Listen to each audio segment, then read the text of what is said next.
വളരെ പ്രാർത്ഥനയോടെ നമുക്ക് ഈ വചനത്തിന് മുമ്പാകെ ആയിരിക്കാം. നമുക്ക് വായിക്കാം ലൂക്കോസിൻ്റെ സുവിശേഷം 5-ാം അധ്യായം അതിൻ്റെ 1-5 വാക്യങ്ങൾ പ്രാരംഭമേ വായിച്ച് ഈ വചന ധ്യാനം നമുക്ക് മുൻപോട്ട് കൊണ്ടുപോകാം. Luke chapter 5 verse 1 and verse 5.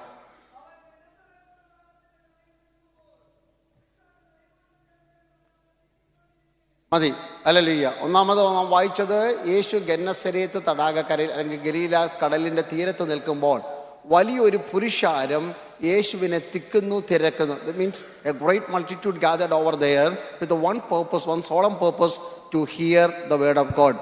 ദൈവവചനം കേൾക്കേണ്ടതിനെ യേശുവിൻ്റെ അടുക്കിലേക്ക് വന്ന ഒരു കൂട്ടം സമൂഹം. അതിൻ്റെ 5-ാം വാക്യം കൂടി. അതിന് ശീമോൻ, നാഥ, ഞങ്ങൾ രാത്രി മുഴുവനും അധ്വാനിച്ചിട്ടും ഒന്നും കിട്ടിയില്ല, എങ്കിലും നിന്റെ വാക്കിന് ഞാൻ വലയിറക്കാം എന്ന് ഉത്തരം പറഞ്ഞു. ഈ സംഭവം വളരെ സുപരിചിതമാണ്. ഗന്നസരേത്ത് തടാകക്കരയിൽ യേശു കടന്നുപോയതും വലിയൊരു മീൻപിടുത്തം പത്രോസിനെ കൊണ്ട് ചെയ്യിക്കുന്നതും അതെൻ്റെ വിഷയമേ അല്ല. കാരണം പത്രോസിനെ കൊണ്ട് മീൻ പിടിച്ചാലും മീൻ പിടിച്ചില്ലെങ്കിലും വലിയ വല കൊണ്ട് മീൻ പിടിച്ചിട്ടുണ്ട്, വലിയ പെരുത്ത മീൻകൂട്ടം കിട്ടിയിട്ടുണ്ട്. പക്ഷേ പത്രോസ് മീൻ പിടിച്ചു കഴിഞ്ഞപ്പോൾ വലയിൽ കൂടെ പിടിച്ച മീൻകൂട്ടത്തിൽ നോക്കി യേശുവിൻ്റെ മുഖത്ത് നോക്കി, മീൻകൂട്ടത്തിൽ നോക്കി യേശുവിൻ്റെ മുഖത്ത് നോക്കിയിട്ട് പടകും വലയും മീനും വിട്ടിട്ട് യേശുവിൻ്റെ പിന്നാലെ പോയെങ്കിൽ ഈ മീനേക്കാൾ വലുതെന്തോ യേശുവിൽ അവൻ കണ്ടു. അതെ, ഇന്ന് പകൽ രാത്രി നാം തിരിച്ചറിയേണ്ടത്, നാം യേശുവിനെ പിൻപറ്റുന്നത് പിടിച്ച മീൻകൂട്ടത്തിൻ്റെ വലുപ്പവും പെരുപ്പവും പച്ചയും മണവും കണ്ടല്ല, മീൻകൂട്ടം ഇനിയും പിടിക്കുവാനുള്ള ആവേശം കൊണ്ടുമല്ല, ഇതിന് കാരണമായി തീർന്ന ക്രിസ്തുവിൻ്റെ വചനത്തിൻ്റെ പിന്നാലെ അവൻ യാത്ര ചെയ്തു. ഹല്ലേലൂയ. അതെ, ഇന്ന് രാത്രി നമ്മുടെയും ആവേശം അതാണ്. ഹല്ലേലൂയ. നന്മകളുടെ പുറകെയുള്ള യാത്ര അതല്ല, നന്മയുടെ ഉറവിടമായ ക്രിസ്തുവിൻ്റെ പിന്നാലെയുള്ള ഒരു യാത്രയാ. അതിൻ്റെ പേരാ ജയകരമായ ക്രിസ്തീയ ജീവിതം. ഹല്ലേലൂയ. കാണുന്ന ലോകത്തിൽ മണ്ണിൽ പൊട്ടിമുളയ്ക്കുന്ന മായാമോഹങ്ങൾക്ക് പുറകെ ഓടിയിട്ട് നിങ്ങൾക്ക് ലഭിക്കുന്ന മണ്ണിലെ മഹത്വത്തെക്കുറിച്ച് പറഞ്ഞ് നിങ്ങളെ ആവേശം കൊള്ളിക്കുവാൻ എൻ്റെ പക്കൽ വചനമില്ല. എനിക്ക് നിങ്ങളോട് പറയുവാനുള്ളത്, നിത്യതയോളം നിലനിർത്തുന്നതും നിങ്ങളെ പോഷിപ്പിക്കുന്നതും നിത്യതയ്ക്കപ്പുറത്ത് അല്ലെങ്കിൽ കല്ലറയ്ക്കപ്പുറത്ത് നിങ്ങളെ ചലിക്കുന്ന ജീവിതത്തിന് ഉടമസ്ഥരാക്കി മാറ്റുന്ന ജീവൻ്റെ വചനത്തിൻ്റെ പ്രവൃത്തിയെക്കുറിച്ച് അത് പ്രവർത്തിപ്പാനുള്ള സമയം ആയി എന്ന് വിശ്വസിക്കുന്നവർക്കായി ഞാൻ ദൈവത്തിന് സ്തോത്രം ചെയ്യുന്നു. ഇവിടെ വലിയൊരു പുരുഷാരം യേശുവിൻ്റെ അടുക്കൽ വന്നുകൂടിയിരിക്കുന്നുണ്ട്. ഞാൻ രാവിലെ ഓർപ്പിച്ച പോലെ യേശുവിൻ്റെ കാലഘട്ടത്തിൽ വലിയ പുരുഷാരം യേശുവിൻ്റെ അടുക്കൽ വരുമായിരുന്നു. എപ്പോഴും വലിയ തിരക്കാണ് യേശുവിൻ്റെ യാത്രയിൽ. ജനങ്ങളെല്ലാം കടന്നു വരുന്നത് ചില രോഗികൾ സൗഖ്യമാകുവാനാണ്. അപ്പം കൊടുത്താൽ ആയിരങ്ങളെ പോഷിപ്പിക്കുന്ന അത്ഭുതങ്ങൾ യേശു ചെയ്യാറുണ്ട്. അടയാളങ്ങൾ, വീര്യപ്രവൃത്തികളൊക്കെ നടക്കാറുണ്ട്. അതുകൊണ്ട് യേശുവിൻ്റെ അടുക്കൽ വലിയ ആൾക്കൂട്ടത്തിൻ്റെ തിരക്കായതുകൊണ്ട് ജനത്തിന് ബഹുവിധ ഉദ്ദേശത്തോടു കൂടിയാണ് കടന്നു വരുന്നത്. പക്ഷേ ഇവിടെ നാം വായിച്ചു, ഒരു കൂട്ടം ജനങ്ങൾ, വലിയൊരു പുരുഷാരം കടൽക്കരയിൽ they were pressing Jesus. The whole multitude was pressing Jesus. യേശുവിനെ തിക്കിത്തിരക്കിയാണ്. അവരോട് ചോദിക്കൂ, നിങ്ങൾ എന്തിനാണ് ഈ തിക്ക് കൂട്ടുന്നത്? നിങ്ങൾ എന്തിനാണ് ഈ തിരക്ക് കൂട്ടുന്നത്? അവിടെ എഴുതിയിരിക്കുന്നു, ദൈവവചനം കേൾക്കേണ്ടതിന്. Praise God. ഇന്ന് രാത്രി നമ്മുടെ ജീവിതത്തിൻ്റെ തിരക്ക് എന്തിനു വേണ്ടിയാണ്? ഹല്ലേലൂയ. വളരെ തിരക്കുള്ളൊരു രാജ്യത്താണ് നിങ്ങൾ ജീവിക്കുന്നത്. എല്ലാം വളരെ സ്കെഡ്യൂൾഡ് ആയിട്ടാണ് നിങ്ങൾ വർക്ക് ചെയ്യുന്നത്. എനിക്കറിയാം, ജോലിക്ക് പോകണം, കുഞ്ഞുങ്ങളുടെ കാര്യം നോക്കണം, അതിനിടയ്ക്ക് ആരാധന, എല്ലാം നടക്കണം. വലിയ തിക്കും തിരക്കും ഉള്ള സമയമാണ്. പക്ഷെ ഇന്ന് രാത്രി എൻ്റെ ചോദ്യം, വചനം കേൾക്കേണ്ടതിന് നിങ്ങൾ ദൈവത്തിൻ്റെ മുമ്പാകെ തിടുക്കത്തോടെ വന്നിട്ട് എത്ര നാളായി? Praise God. നിങ്ങളുടെ ദൈനംദിന ജീവിതം ആരംഭിക്കുമ്പോൾ ദൈവശബ്ദം കേൾക്കുവാനുള്ള ഒരു തിക്കും ആവേശവും തിരക്കും നിങ്ങൾക്കുണ്ടോ എന്ന് പരിശോധിക്കേണ്ട കാലഘട്ടമാണ്. അത് തലമുറയോട് ചോദിക്കണം, കുടുംബത്തോട് ചോദിക്കണം. Are we thirsty and hungry for the word of God? ദൈവവചനത്തോട് നമുക്കൊരാവേശം, ദൈവവചനം ഭക്ഷിപ്പാൻ, ദൈവവചനം കേൾക്കുവാൻ നമുക്കൊരു തിടുക്കം, ദൈവവചനം വായിക്കുവാൻ നമുക്കൊരു സമയം, ഇതൊക്കെ ഉണ്ടോ എന്ന് ഈ മീറ്റിങ്ങിൽ കൂടി പരിശോധിക്കുവാൻ പരിശുദ്ധാത്മാവ് നിങ്ങളെ സഹായിക്കട്ടെ എന്ന് എനിക്ക് അതിയായ ആശയമുണ്ട്. സ്തോത്രം. കാരണം ലോകം കണ്ട ഏറ്റവും വലിയ പ്രഭാഷകൻ ആരാണെന്ന് ചോദിച്ചാൽ അത് യേശു ക്രിസ്തുവാണ്. Praise God. ഏറ്റവും വലിയ പ്രസംഗകൻ. ലോകത്തിൽ ഒത്തിരി പ്രാസംഗികരുണ്ട്, നന്നായി വചനം കൈകാര്യം ചെയ്തവരുണ്ട്, അല്ലെങ്കിൽ ലോകപ്രകാരം പ്രസംഗിക്കുന്ന തത്വചിന്തകന്മാരുണ്ട്, അല്ലെങ്കിൽ തത്വശാസ്ത്രങ്ങൾ വളരെ ഭംഗിയോടെ അവതരിപ്പിച്ച കാലഘട്ടത്തിൻ്റെ ശക്തരായ പ്രഭാഷകർ, വേദികളെ കീഴടക്കിയവരൊക്കെയുണ്ട്. പക്ഷേ ലോകം കണ്ട ഏറ്റവും വലിയ പ്രഭാഷകൻ ആരാണെന്ന് ചോദിച്ചാൽ അത് യേശു ക്രിസ്തുവാണ്. എന്താ കാരണം? അത് നമുക്കിന്ന് രാത്രി അറിയണം. അതാണ് നാം ചിന്തിക്കാൻ പോകുന്നത്. യേശുവിൻ്റെ വായിൽ നിന്ന് വരുന്ന വചനം, അവൻ സാക്ഷാൽ വചനമാണ്. വചനം ജഡമായി തീർന്നവനാണ് ക്രിസ്തു. യേശു ആരാണെന്ന് ചോദിച്ചാൽ യേശു വചനമാണ്, വചനമായ ക്രിസ്തു. വചനമായ ക്രിസ്തു വചനം പറയുമ്പോൾ അതിനേതായ പ്രത്യേകതയുണ്ടല്ലോ. ആ യേശുവിൻ്റെ വചനത്തിന് എന്തായിരുന്നു ഇത്രയും ആവേശം? ജനങ്ങളെ എങ്ങനെയാണ്, what make the people to attract towards the preaching of Jesus Christ? യേശുവിൻ്റെ പ്രസംഗത്തോട് ജനത്തെ ചേർത്ത് നിർത്തിയത്. നമ്മുടെ മീറ്റിംഗ് ഒരു സമയബന്ധിതമായ മീറ്റിംഗ് ആണ്. ഇന്ന് വളരെ സാധാരണ എല്ലായിടത്തും 6:30 തുടങ്ങും, ഇവിടെ 5:30 തുടങ്ങി 8:30 തീരുന്ന. വളരെ സന്തോഷം. 1 മണിക്കൂറോളം നല്ല ആരാധനാ സമയം, വർഷിപ്പ് അല്ലെങ്കിൽ പാട്ടുകൾ പാടി. ഇനി 1 മണിക്കൂറിലധികം, നേരത്തെ ജാമ്യം എടുക്കുകയാണ്, 1 മണിക്കൂറിലധികം പ്രസംഗത്തിന് സമയമുണ്ട്. അതിനിടയ്ക്ക് കർത്താവിൻ്റെ ദാസനും പാട്ട് പാടുവാൻ അവസരങ്ങളൊക്കെ കൊടുത്തു. ഇതെല്ലാം ചന്തമായി കുഞ്ഞുങ്ങളുടെ എല്ലാം നടക്കുന്നുണ്ട്, സമയബന്ധിതമാണ്. പക്ഷേ യേശുവിൻ്റെ മീറ്റിംഗ് എപ്പോൾ ആശീർവാദം പറയുമെന്ന് ഒരു ഗ്യാരണ്ടിയില്ല. Price God, hallelujah. ചില മീറ്റിങ്ങുകൾ രാവിലെ തുടങ്ങിയാൽ സന്ധ്യ വരെ പോകും. Praise God. നമുക്കറിയാം മലഞ്ചെരുവിലൊക്കെ നടന്ന മീറ്റിങ്ങുകൾ, അത് 5 അപ്പം കൊണ്ട് 5000 പേരെ പോഷിപ്പിച്ച മീറ്റിംഗ് അല്ല. നമ്മളൊക്കെ തെറ്റിദ്ധാരണയുണ്ട്. അത് 3 ദിവസത്തെ അല്ല, ഒറ്റ ദിവസത്തെ മീറ്റിംഗ് ആണ്. 5 അപ്പം കൊണ്ട് 5000 പേരെ പോഷിപ്പിച്ച 4 സുവിശേഷങ്ങളുള്ള ആ യോഗം സന്ധ്യ വരെയുള്ള യോഗമാണ്. 7 അപ്പവും ഹല്ലേലൂയ, പ്രൈസ് ഗോഡ്, ഹല്ലേലൂയ, കുറച്ച് മീനും കൊണ്ട് 7000 പേരെ അല്ലെങ്കിൽ പോഷിപ്പിച്ച മീറ്റിംഗ് ആണ് 3 ദിവസം നീണ്ടത്. അപ്പോൾ യേശുവിൻ്റെ മീറ്റിംഗ് 3 ദിവസത്തെ മീറ്റിംഗ് ഉണ്ട്, 1 ദിവസത്തെ മീറ്റിംഗ് ഉണ്ട്, സന്ധ്യ വരെ അല്ലെങ്കിൽ വൈകുന്നേരം ഉച്ച വരെയുള്ള മീറ്റിങ്ങുകളുണ്ട്. പക്ഷെ ജനങ്ങൾക്ക് എന്ത് ചെയ്തില്ല, ഒരു മടുപ്പും തോന്നിയില്ല. ഞാൻ 1 മണിക്കൂറൊക്കെ നിങ്ങൾ പിടിച്ചൊക്കെ ഇരിക്കും. അത് കഴിയുമ്പോൾ നിങ്ങൾ എനിക്ക് വേണ്ടി പ്രാർത്ഥിക്കാൻ തുടങ്ങും. എപ്പോഴാണ് ഈ പാസ്റ്റർ ഇരിക്കുന്നത്? അങ്ങനെയൊക്കെ നമുക്ക് കുറച്ച് കഴിയുമ്പോഴൊക്കെ തോന്നാറുണ്ട്. അങ്ങനെയൊക്കെ നിങ്ങളുടെ മുഖഭാവം കാണുമ്പോൾ ഞങ്ങൾക്ക് അറിയാൻ പറ്റും. അല്ലെങ്കിൽ നിങ്ങൾ ഉറങ്ങാൻ തുടങ്ങും, ക്ഷീണിക്കാൻ തുടങ്ങും. നാട്ടിലൊക്കെ ആണെങ്കിൽ വാച്ചൊക്കെ ഇങ്ങനെ പൊക്കി കാണിക്കും. എന്തിനാ? സമയം നോക്കാൻ വേണ്ടിയൊന്നുമല്ല, പാസ്റ്റർ കണ്ടോട്ടെ നിർത്താറായെന്ന്. ഇല്ലെങ്കിൽ ബൈബിളിൻ്റെ സിപ്പൊക്കെ സൗണ്ട് ഉണ്ടാക്കി അടയ്ക്കാൻ തുടങ്ങും. അങ്ങനെയുള്ള പലവിധമായ പല പദ്ധതികളൊക്കെ നമ്മുടെ പക്കലൊക്കെ ഉണ്ടല്ലോ, അങ്ങനെയൊക്കെ ഉണ്ട്. പക്ഷേ യേശുവിൻ്റെ വചനത്തിൻ്റെ മുമ്പാണ് ഇന്നത്തെ പോലെ സംവിധാനങ്ങളെന്ന് ഓർക്കണം. ഇത്രയും ശബ്ദത്തിൽ അലറിക്കൂവി നിന്നെയും കൊല്ലും ഞാനും ചാവും എന്നൊക്കെ പറഞ്ഞ് ഞങ്ങളിവിടെ നിന്ന് പ്രസംഗിച്ചിട്ട് പോലും പലർക്കും കേൾക്കാൻ കഴിയുന്നില്ലെന്ന് പരാതി, ശബ്ദം കൂടുതലാണെന്ന് പരാതി. ഇങ്ങനെയുള്ളൊരു സാഹചര്യത്തിലാണ് 5000 പേരോട്, ഞാൻ കുറഞ്ഞൊരു ഭാഷ പറയുകയാണ്, അല്ലെങ്കിൽ 25,000 പേരോടൊക്കെ യേശു സംവാദിച്ചു എന്ന് പറയുമ്പോൾ എത്ര കൂർമ്മ ബുദ്ധിയോടെ അവർ കേട്ടിരുന്നു എന്ന് ഓർക്കണം. കാരണം കേൾക്കണമെങ്കിൽ നമുക്ക് നല്ല ചെവി വേണം. ചെവി എന്ന് പറയുന്നത് ഈ സാധനമല്ല, നമുക്ക് തെറ്റിദ്ധാരണ. ഇത് നാട്ടിലെ സാറുമാർക്ക് തിരിക്കാനും കണ്ണാടിയുടെ കാല് വെക്കുന്ന സാധനമാണ് ഈ ചെവി. ഇതിനകത്ത് സത്യത്തിൽ ചെവി എന്ന് പറയുന്നത് ഇയർ ഡ്രം ആണ്, അകത്തുള്ളതാണ്. ശാസ്ത്രം പറയുന്നത് ശരിയാണെങ്കിൽ എല്ലാവർക്കും കേൾക്കാൻ മനസ്സിലാകുന്നുണ്ടേ. ശബ്ദം കൂടുതലാണെങ്കിൽ അതും നിങ്ങൾ ഓർത്തോണം. ഞാൻ ശബ്ദത്തിൽ കുറച്ച് പറയാം. ഹല്ലേലൂയ. സത്യത്തിൽ സയൻസ് പറയുന്നത് നമ്മുടെ ചെവി അല്ലെങ്കിൽ ഇയർ ഡ്രമ്മിന് ഓൾമോസ്റ്റ് 15,000 ഡിഫറെൻ്റ് സൗണ്ട് ഹല്ലേലൂയ വ്യത്യസ്തമായി തിരിച്ചറിയാൻ പറ്റും. Praise God. ഇവിടെ നല്ല മ്യൂസിക്കൊക്കെ നടന്നുകൊണ്ടിരിക്കുക. ഇവരിത് റിതം തെറ്റിച്ചാലോ അല്ലെങ്കിൽ കീയിൽ എന്തെങ്കിലും പ്രശ്നം ഉണ്ടായാലും എനിക്കൊന്നും അറിയത്തില്ല, കണ്ണും പിടിച്ച് നോക്കി നിൽക്കത്തേ ഉള്ളൂ. ഞാൻ കൈയടിച്ചുകൊണ്ടേയിരിക്കും. പക്ഷെ ഒരു കീ തെറ്റിയാൽ ഇവർക്കറിയാം. കാരണം എന്തെങ്കിലും പ്രശ്നം ഉണ്ടായാൽ അവർക്കറിയാം, അല്ലേ? പട്ടി കുരയ്ക്കുന്നത് പോലല്ലല്ലോ ഭാര്യ സംസാരിക്കുന്നത്,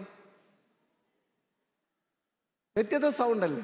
പശു അമറുന്ന പോലല്ലല്ലോ ഭർത്താവിൻ്റെ സംസാരം, കാക്ക ചിലയ്ക്കുന്ന പോലല്ലല്ലോ പിള്ളേർ കരയുന്നത്.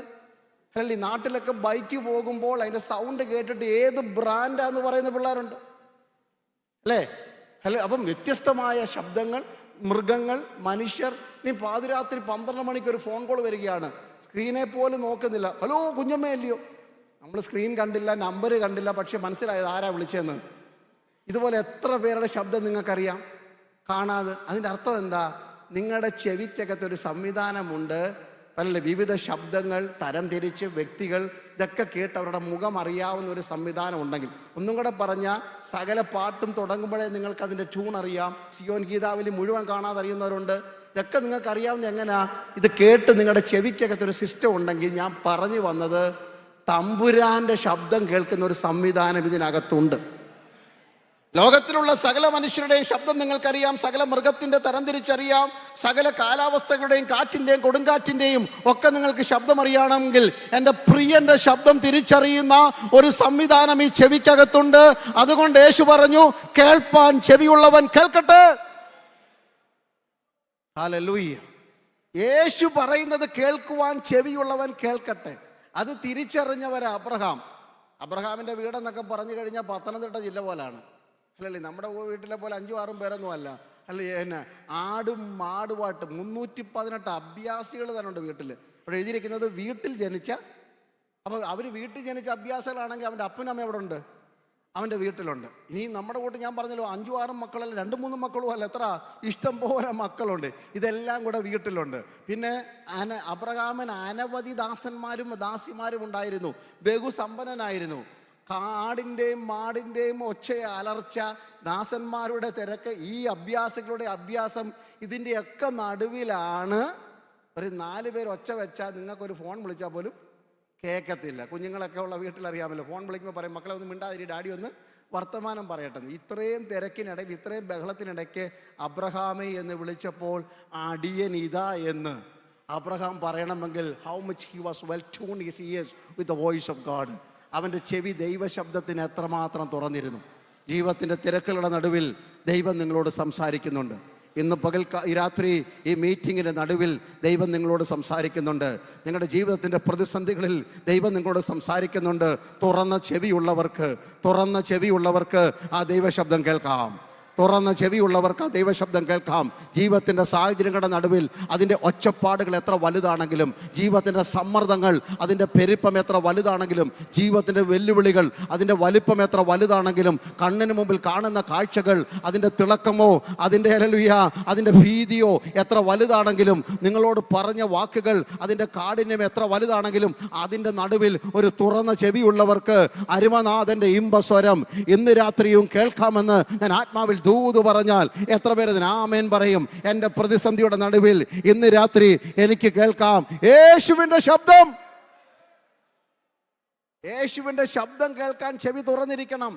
വെളിപ്പാട് പുസ്തകത്തിൽ 7 സഭകളോടും ആവർത്തിച്ച് പറയുന്നു, കേൾപ്പാൻ ചെവിയുള്ളവൻ കേൾക്കണം. ആത്മാവ് പറയുന്നത് കേൾപ്പാൻ ചെവി തുറന്നിരുന്നാട്ട്. അപ്പം ജനം കാതു കൂർപ്പിച്ചിരുന്നത് കൊണ്ട് യേശുവിൻ്റെ ശബ്ദം, യേശു അലറി കീറി പ്രസംഗിച്ചു ഒന്നും ഞാൻ വിശ്വസിക്കുന്നില്ല. അല്ലല്ല, ഗലീല കടൽ തീരത്തോ പുഴവക്കിലോ വഴിവക്കിലോ മലഞ്ചെരുവിലോ നിന്നുകൊണ്ട് യേശു ദൈവരാജ്യത്തിൻ്റെ മർമ്മങ്ങൾ പറയുമ്പോൾ ജനം പിൻ ഡ്രോപ്പ് സൈലൻ്റ് ആയിട്ടിരുന്ന് അത് കേട്ടു. കുഞ്ഞുങ്ങൾ പോലും എഴുന്നേറ്റ് പോകാത്ത വണ്ണം ആകർഷണീയമായിരുന്നു യേശുവിൻ്റെ സംസാരം. അപ്പോൾ യേശുവിൻ്റെ പ്രസംഗം ജനത്തിന് ഇമ്പകരമായി മാറിയതിൻ്റെ 3 കാരണങ്ങളാണ് അടുത്ത ചില സമയങ്ങൾ ഒരുമിച്ച് പറയാൻ പോകുന്നത്. ന്യായപ്രമാണം ദുർബലമാക്കിക്കൊണ്ടിരിക്കുന്ന കാലഘട്ടം, വചനത്തെ വികലമാക്കിക്കൊണ്ടിരിക്കുന്ന കാലഘട്ടം, വചനത്തെ അഡൾട്രേഷൻ മായം കലർത്തുന്ന ഒരു കാലഘട്ടം, സത്യവചനത്തെ പത്യവചനത്തെ യഥാർത്ഥമായി പ്രസംഗിക്കാത്ത ഒരു കാലഘട്ടം, കർണരസകരമായ ചെവിക്കിമ്പമേറിയ കാര്യങ്ങൾ പറഞ്ഞ് മനുഷ്യൻ്റെ പുറമെയുള്ള മനുഷ്യൻ്റെ പുഷ്ടി മാത്രം പ്രഘോഷിപ്പിക്കുന്ന ഒരു കാലത്തിൽ അകത്ത മനുഷ്യൻ്റെ ആരോഗ്യത്തെക്കുറിച്ച് സംസാരിക്കുന്ന വിശുദ്ധ തിരുവെഴുത്തിനെയാണ് ഞാൻ നിങ്ങൾക്ക് കൈമാറുന്നത്. സ്തോത്രം. വചനത്താലുള്ള വ്യത്യാസങ്ങൾ ദൈവസഭയ്ക്കകത്ത് നിങ്ങളിൽ കൂടെ ഉണ്ടാകണം. ഇത് യഹോവേ നിനക്ക് പ്രവർത്തിക്കാനുള്ള സമയമാ. കാരണം ലോകം, ജനം, ആത്മീയരെന്ന് പേര് പറഞ്ഞവർ, ആത്മാവിൻ്റെ കാര്യങ്ങൾ ചെയ്യേണ്ടവർ വചനത്തെ ദുർബലമാക്കിക്കൊണ്ടിരിക്കുന്നു. വചനത്തോട് മായം ചേർക്കുന്നു. വിഷമല്ല, മായം.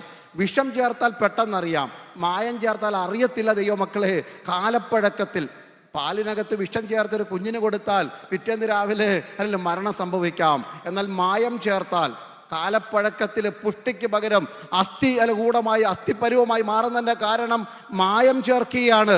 ദൈവവചനത്തെ മറ്റൊരു സുവിശേഷം, മറ്റൊരാത്മാവ്, മറ്റൊരേശുവിനെ ആരും തിരിച്ചറിയാത്ത രീതിയിൽ ഉപദേശത്തെ മാറ്റിമറിക്കുന്ന ഒരു കാലഘട്ടത്തിൽ ദൈവസഭ സത്യവചനത്തിനു വേണ്ടി നിൽക്കണം. അത് കേരളത്തിലാണെങ്കിലും UK-യിലാണെങ്കിലും സത്യവചനത്തിനു വേണ്ടി നിൽക്കണം, സത്യവചനത്തെ പ്രസംഗിക്കണം. അതാണ് നമ്മുടെ ഒരു വലിയ ദൗത്യമായി ഏറ്റെടുക്കേണ്ടത്. അപ്പം യേശുവിൻ്റെ പ്രസംഗത്തിൻ്റെ പ്രത്യേകത 3 കാര്യങ്ങളാണ്. ഒന്ന്, യേശുവിൻ്റെ വചനം. മത്തായിയുടെ സുവിശേഷം 7-ാം അധ്യായം. എന്തുകൊണ്ടാണ് ജനങ്ങൾ യേശുവിൻ്റെ വചനത്തിൽ ഇത്ര ആകൃഷ്ടരായത്? മത്തായി 7:29 വാക്യം.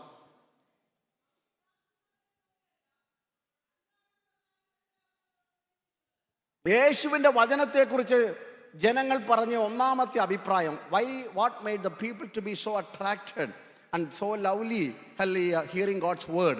ദൈവത്തിൻ്റെ വചനം ഇമ്പകരമായി കേൾക്കുവാൻ ജനത്തിന് ആവേശം കൊടുത്ത ഒന്നാമത്തെ കാരണം ഇത് അധികാരത്തിൻ്റെ വചനമായിരുന്നു. ശാസ്ത്രിമാർ, അന്നത്തെ കാലത്തെ മോസ്റ്റ് പ്രൊഫൗണ്ട് പ്രീച്ചേഴ്സ് ആയിരുന്നു ഫാരിസീസ് ആൻഡ് സദൂസീസ്. ന്യായപ്രമാണം, തോറ അല്ലെങ്കിൽ അരച്ച് കലക്കി കുടിച്ച് സങ്കീർത്തനങ്ങളും സദൃശവാക്യ സഭാപ്രസംഗി ഉത്തമഗീതം വരെയുള്ള കാവ്യ പുസ്തകങ്ങൾ മനഃപ്പാഠമായി പഠിച്ചും പ്രവാചക പുസ്തകങ്ങളെ വാക്യങ്ങൾ ഉദ്ധരിച്ചും ദീർഘമണിക്കൂറുകൾ സംവാദിക്കുവാനും സംസാരിപ്പാനും കഴിവുറ്റവരായിരുന്നു അന്നത്തെ ശാസ്ത്രിമാർ, പരീശന്മാർ, പള്ളി പ്രമാണിമാർ. അവർ പള്ളിയിൽ പ്രസംഗിക്കുമായിരുന്നു. അവർ നന്നായിട്ട് വചനം, ന്യായപ്രമാണം കൈകാര്യം ചെയ്യുമായിരുന്നു. പക്ഷേ അവരുടെ പ്രസംഗത്തിൻ്റെ മുമ്പിൽ ബോറടിച്ചിരുന്ന ജനം, അവരുടെ പ്രസംഗത്തിൻ്റെ മുമ്പിൽ നിർബന്ധ ബുദ്ധിയാൽ ഇരുന്നു കൊടുക്കേണ്ട വന്ന ജനം പെട്ടെന്ന് ഒരു ശബ്ദം കേട്ടു. ആ ശബ്ദത്തെ നോക്കി അവർ പറയുകയാണ്, അവൻ ശാസ്ത്രിമാരെ പോലെ അല്ല സംസാരിക്കുന്നത്. Hallelujah. He speak God's word with power and authority. അവൻ അധികാരത്തോടെ സംസാരിക്കുന്നു. ഇന്ന് രാത്രി യേശുവിൻ്റെ വചനത്തിൻ്റെ പ്രത്യേകത, ഇത് അധികാരത്തിൻ്റെ വചനമാണ്. ദൈവവചനത്തിന് അധികാരമുണ്ട്, ആധികാരികതയുണ്ട്. ദൈവവചനത്തിൻ്റെ അധികാരം, യേശുവിന് എന്ത് അധികാരമുണ്ടോ അത് യേശു പറയുന്നതിൻ്റെ അധികാരമാണ്. ദൈവമക്കളെ, ഹല്ലേലൂയ. ഒരാൾ ഒരു കാര്യം പറയുമ്പോൾ ആളിൻ്റെ സ്ഥാനം, മാനം വെച്ചാണ് വാക്കിന് അധികാരം. എല്ലാവരും യു കെയുടെ പ്രസിഡന്റോ അല്ലെ പ്രധാനമന്ത്രി, യു കെയുടെ ഹല്ലേലൂയ അല്ലെങ്കിൽ കിങ്ങോ ഒരു കാര്യം പറഞ്ഞാൽ അവരുടെ പൊസിഷൻ അനുസരിച്ച അധികാരം. നാം പറയുന്നത് അവർ പറയുന്നത് വ്യത്യാസമുണ്ട്. ഒരേ വാക്കായിരിക്കും പറയുന്നത്, പക്ഷേ പറയുന്നവൻ്റെ അധികാരമാ പറയുന്ന വാക്കിൻ്റെ മേലുള്ള അധികാരം. സകലത്തിൻ്റെ ഉടയവനായതുകൊണ്ട്, സൃഷ്ടികർത്താവായതുകൊണ്ട്, സകലത്തെയും തൻ്റെ ശക്തിയുള്ള വാക്കുകൊണ്ട് നിലനിർത്തുന്നവനായതുകൊണ്ട്, സകലത്തെ നിർമ്മിച്ചവനായതുകൊണ്ട് യേശു ഒരു വാക്ക് പറഞ്ഞാൽ അതിന് അധികാരത്തിൻ്റെ വാക്കാണ്. യേശുവിൻ്റെ അധികാരങ്ങൾ നാം അനുഭവിച്ചവരാണ്. പ്രധാനമായി യേശുവിൻ്റെ 5 അധികാരങ്ങൾ.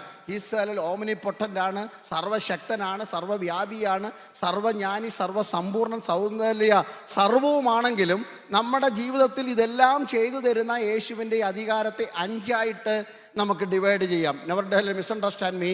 യേശുവിൻ്റെ അധികാരത്തെ ഞാൻ പരിമിതപ്പെടുത്തുകയല്ല. യേശുവിൻ്റെ സർവാധികാരത്തെ മനുഷ്യൻ എന്ന നിലയിൽ ഞാനും നിങ്ങളും ആസ്വദിക്കുന്നത് 5 രീതിയിലാണ്.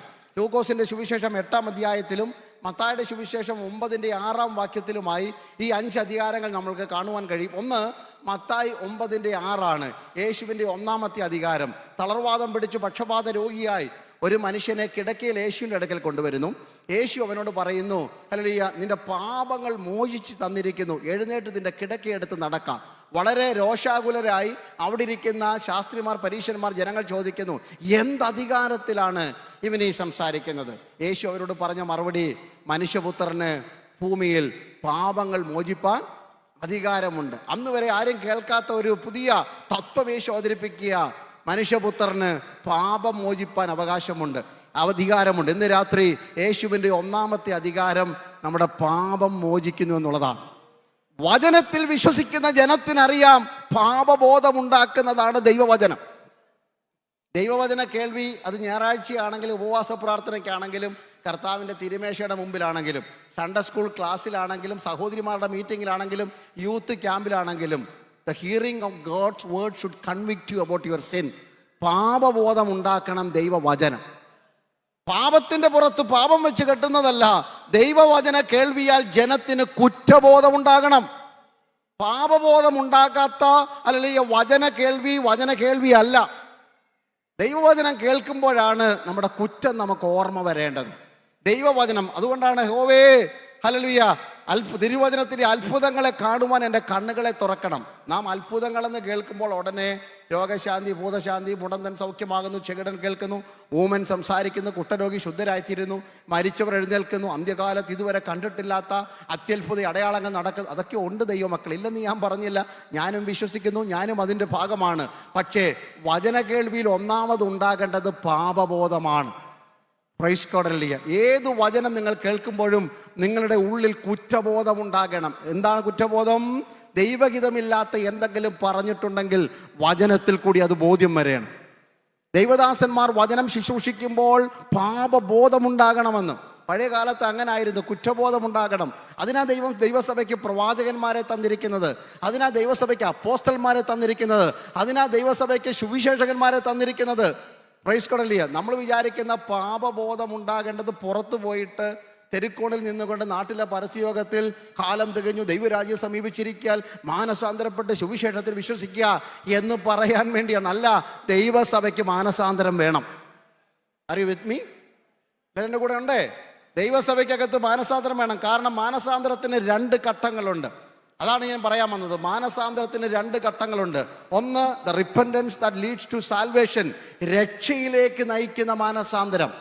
ഈ ലോകത്തിൽ ജന്മനം കൊണ്ട് പാപികളായിരുന്ന സകല മനുഷ്യരും ദൈവതേജസ് നഷ്ടപ്പെട്ട്, അല്ലല്ല, ദൈവം അണിയിച്ച ആഡംബര ഉടുവസ്ത്രമായ തേജസ്സിൻ്റെ വസ്ത്രം നഷ്ടപ്പെട്ട് പാപത്തിൻ്റെ ശമ്പളമായ മരണത്തിനാൽ മൃത്യു മേയിക്കപ്പെട്ട് പാപം ചെയ്ത ദേഹി മരിക്കണം നിശ്ചയമെന്നുള്ള ദൈവകൽപ്പനയ്ക്ക് വിധേയപ്പെട്ട് ജീവിച്ച മനുഷ്യനെ ദൈവസ്നേഹം മനുഷ്യരൂപത്തിൽ യേശുവായി ഭൂമിയിലേക്ക് ഇറങ്ങി വന്നിട്ട് പാപത്തിൻ്റെ പടുകുഴിയിൽ കിടന്ന നമ്മെ വീണ്ടെടുത്ത് യേശു തൻ്റെ രക്തത്താൽ ശുദ്ധീകരിക്കുമ്പോൾ, അല്ലല്ല, അവനെ കൈക്കൊണ്ട് അവൻ്റെ നാമത്തിൽ വിശ്വസിക്കുന്നവർക്ക് ദൈവമക്കളാകുവാൻ അധികാരം കൊടുത്തു എന്നുള്ള ദൈവവചനത്തെ നാം വിശ്വസിക്കുമ്പോൾ, വിശ്വാസം കേൾവിയാലും ആ കേൾവി ദൈവവചനത്താലും അകത്ത് കയറിയിട്ട് യേശുവിൻ്റെ കർത്താവെന്ന് വാഗൊണ്ട് ഏറ്റുപറഞ്ഞ് ഹൃദയം കൊണ്ട് വിശ്വസിക്കുമ്പോൾ നമുക്കുണ്ടാകുന്ന മാനസാന്തരം രക്ഷയിലേക്ക് നമ്മെ നയിക്കുന്നു.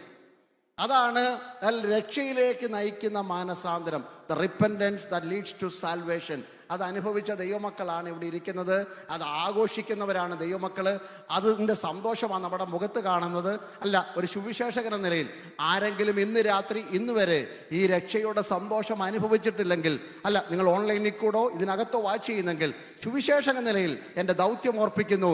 യേശുവിൻ്റെ വചനത്തിൻ്റെ മുമ്പാകെ നിങ്ങളുടെ ഹൃദയം അവന് വേണ്ടി കൊടുക്കുക. ഞാൻ പാപി എന്ന് സമ്മതിക്കുക, ഞാൻ ദോഷി എന്ന് സമ്മതിക്കുക. വെള്ളിക്കും പൊന്നിനും വിലയേറിയ രത്നങ്ങൾക്കും അല്ല, ഈ അഖിലാണ്ടം മുഴുവൻ തീരെഴുതി കൊടുത്താലും എൻ്റെ പാപത്തിന് പരിഹാരം വരുത്തുവാതിരുന്നപ്പോൾ യേശു തൻ്റെ ചങ്കിലെ ചോരയാൽ എന്നെ വീണ്ടെടുത്തു എന്ന് വിശ്വസിക്കുന്നവർ അവൻ്റെ മക്കളായി, അവൻ്റെ അവകാശികളായി തീരുന്ന ആത്മസന്തോഷത്തിലേക്ക് ഞങ്ങൾ നിങ്ങളെ ക്ഷണിക്കുകയാണ്. അപ്പോൾ ഒന്ന്, രക്ഷയിലേക്ക് നയിക്കുന്ന മാനസാന്തരം. 2, രക്ഷിക്കപ്പെട്ടവരുടെ മാനസാന്തരം. അയ്യോ പാസ്റ്റർ, ഞങ്ങൾ വിചാരിച്ചു രക്ഷിക്കപ്പെട്ടവർക്ക് പിന്നെ ജീവിതകാലത്ത് ഒരു മാനസാന്തരം വേണ്ടാലോ, 2 പാട്ട് പാടി അന്യഭാഷ പറഞ്ഞ് കൈയടിച്ച് മൈക്കും പിടിച്ചുകൊണ്ട് സ്റ്റേജിൽ നിന്ന് കഴിഞ്ഞാൽ ഞങ്ങളെപ്പോലെ വിശുദ്ധരി ഭൂമിയിലെങ്ങും ആരുമില്ല. The repentance that leads to sanctification, വിശുദ്ധീകരണത്തിൻ്റെ മാനസാന്തരം എപ്പോഴും ആവശ്യമാണ് ദൈവമക്കളെ.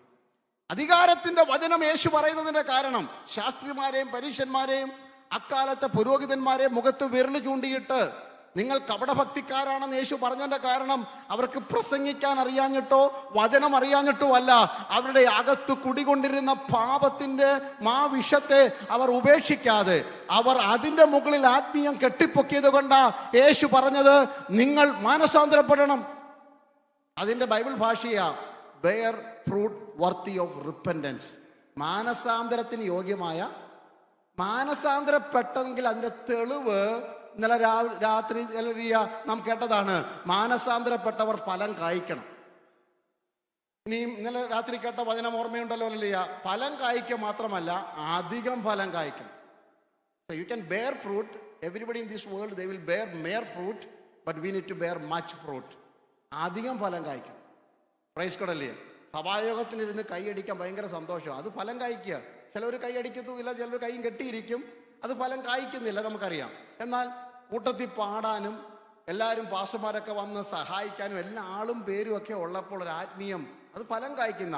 പക്ഷെ അധികം ഫലം കായ്ക്കുന്നത് നിങ്ങളുടെ ഏകാന്തതയിൽ. പ്രൈസ് ഗോഡ് അല്ലേ. എഫെസോസ് സഭയുടെ സീനിയർ പാസ്റ്ററായി 50,000 വിശ്വാസികൾ ഉണ്ടായിരുന്നു. ഒരു സഭയിലല്ല, എഫെസോസ് പട്ടണത്തിലെ വിവിധ ഭാഗങ്ങളിലായി ചെറിയ കൂടിവരകളിലായി അന്നത്തെ കാലത്ത് 50,000-ഓളം വിശ്വാസികൾ. അന്നത്തെ 50,000 ഇന്ന് 50 ലക്ഷത്തിൻ്റെയൊക്കെ എത്രയോ ഇരട്ടിയാണ് എഫെസോസ് പട്ടണത്തിലുണ്ടായിരുന്നു. അവിടുത്തെ സീനിയർ പാസ്റ്ററായി 90ഓളം വയസ്സ് പ്രായമുള്ളപ്പോഴാണ് യോഹന്നാനെ പത്മോസ് ദ്വീപിലേക്ക് നാട് കടത്തുന്നത്. പക്ഷേ എഫെസോസ് സഭയിൽ താൻ പ്രസംഗിച്ചപ്പോൾ അനുഭവിച്ച ആത്മസന്തോഷത്തിൻ്റെ 1000 മടങ്ങ് പത്മോസിന്റെ ദ്വീപിൽ അവൻ അനുഭവിച്ചത്. ഇന്ന് രാത്രി എത്ര പേർക്ക് ഇത് മനസ്സിലാകുന്നുണ്ട്? നിങ്ങൾ ഒറ്റപ്പെടുമ്പോൾ, ഒറ്റപ്പെടുത്തുമ്പോൾ, നിങ്ങളെ അറിയില്ലെന്ന് പറഞ്ഞ് കൂടെ നടക്കുന്നവർ കൂട്ടത്തോടെ മാറിപ്പോകുമ്പോൾ, ഏകാന്തയുടെ തുരുത്തിൽ കൈയടിക്കുവാൻ കൂടിയിരുന്ന് പാട്ടുപാടാൻ ആരുമില്ലാത്തപ്പോൾ, ഇന്ന് വരെ കാണാത്ത രീതിയിൽ സ്വർഗം തുറക്കുന്നുവെങ്കിൽ, ഇന്ന് വരെ കാണാത്ത രീതിയിൽ ക്രിസ്തുവിനെ കാണുന്നുവെങ്കിൽ ഒരു കാര്യം ഓർത്തുകൊള്ളുക, നിങ്ങളുടെ ഏകാന്തത ദൈവത്തിൻ്റെ പദ്ധതിയാണ്. നിങ്ങളെ കൊണ്ടുവിട്ട കപ്പൽ മടങ്ങിപ്പോയേക്കാം, നിങ്ങളെ അയച്ചവർ ഇനിയും നിങ്ങളെ തിരിച്ചു വിളിക്കുമെന്ന് ഒരു പ്രതീക്ഷയുമില്ല. പക്ഷെ അവിടെ ഇരുന്നു കൊണ്ട് തോളത്ത് വലം കൈ വെച്ചുകൊണ്ട് ഭയപ്പെടേണ്ട എന്ന് പറയുന്ന ഒരു ദൈവശബ്ദം നിങ്ങൾ കേട്ടിട്ടുണ്ടെങ്കിൽ നിങ്ങളുടെ വിശ്വാസ യാത്രയെ ഇന്ന് രാത്രി വചനത്തിന്റെ അധികാരത്താൽ കരുത്തുള്ളതാക്കി മാറ്റുമെന്ന് ഞാൻ ആത്മാവിൽ ദൂത് പറയുന്നു. പ്രിയബാലബ ശതരാധന വൈഡമന ഹസ്തരാധന. ഹല്ലേലൂയ. യോഹന്നാന് കൊടുത്ത യേശുവിന്റെ സന്ദേശം ഇതായിരുന്നു: യോഹന്നാനെ, ഞാൻ ആദ്യനാകുന്നു, ഞാൻ അന്ത്യനാകുന്നു. അർത്ഥം എന്താ? ഡൊമീഷ്യൻ ചക്രവർത്തി അല്ല തീരുമാനിക്കുന്നത് നിന്റെ ശുശ്രൂഷ എപ്പോഴവസാനിക്കുമെന്ന്. ഞാനാണ് ഗലീല കടൽപ്പുറത്ത് സബദിയുടെ മകനായ നിന്നെയും നിന്റെ സഹോദരനെയും വല നന്നാക്കുന്നിടത്തുനിന്ന് വിളിച്ചു വേർതിരിച്ചുവെങ്കിൽ നിന്റെ ഒടുക്കം എന്തായിരിക്കണമെന്ന് ഞാൻ എൻ്റെ പുസ്തകത്തിൽ എഴുതി വെച്ചിട്ടുണ്ട്. ഇന്ന് രാത്രി ഞാൻ ആത്മാവിൽ ദൂത് പറയുന്നു: ക്യാൻസർ അല്ല തീരുമാനിക്കുന്നത്, ഡോക്ടർ അല്ല തീരുമാനിക്കുന്നത്, സർജറി അല്ല തീരുമാനിക്കുന്നത്, നിന്റെ മേലുള്ള രോഗമല്ല തീരുമാനിക്കുന്നത്, നിന്റെ കടഭാരമല്ല തീരുമാനിക്കുന്നത്, ഗവൺമെന്റ് അല്ല തീരുമാനിക്കുന്നത്. നിന്റെ അവസാനം എവിടെയാണെന്ന് ജീവന്റെ പുസ്തകത്തിൽ സ്വർഗം എഴുതി വെച്ചിട്ടുണ്ട്. ഇന്ന് പകൽക്കാലം the one who has begun a good work in you is absolutely able to bring it into pass. നിങ്ങളിൽ നല്ല പ്രവൃത്തി ആരംഭിച്ചവൻ യേശു ക്രിസ്തുവിന്റെ നാളോളം അതിനെ തികയ്ക്കുവാൻ അവൻ ശക്തൻ. എത്ര പേരത് വിശ്വസിക്കുന്നു? കർത്താവാണ് എന്നെ വിളിച്ചതെങ്കിൽ എൻ്റെ ഒടുക്കം എന്താണ്? എൻ്റെ ശുശ്രൂഷ വിളിച്ചത് കർത്താവാണെങ്കിൽ അതിൻ്റെ ഒടുക്കം എന്താണെന്ന് സഭയല്ല തീരുമാനിക്കേണ്ടത്, സംഘടനയല്ല തീരുമാനിക്കേണ്ടത്. എന്നെ വിളിച്ചവൻ ഉണ്മയുള്ളവൻ. Hallelujah, hallelujah. എത്ര പേർക്ക് ആത്മാവിൽ കർത്താവിനെ സ്തുതിക്കാൻ പറ്റും? നിങ്ങളെ വിളിച്ച ദൈവം വിശ്വസ്തനാണ്.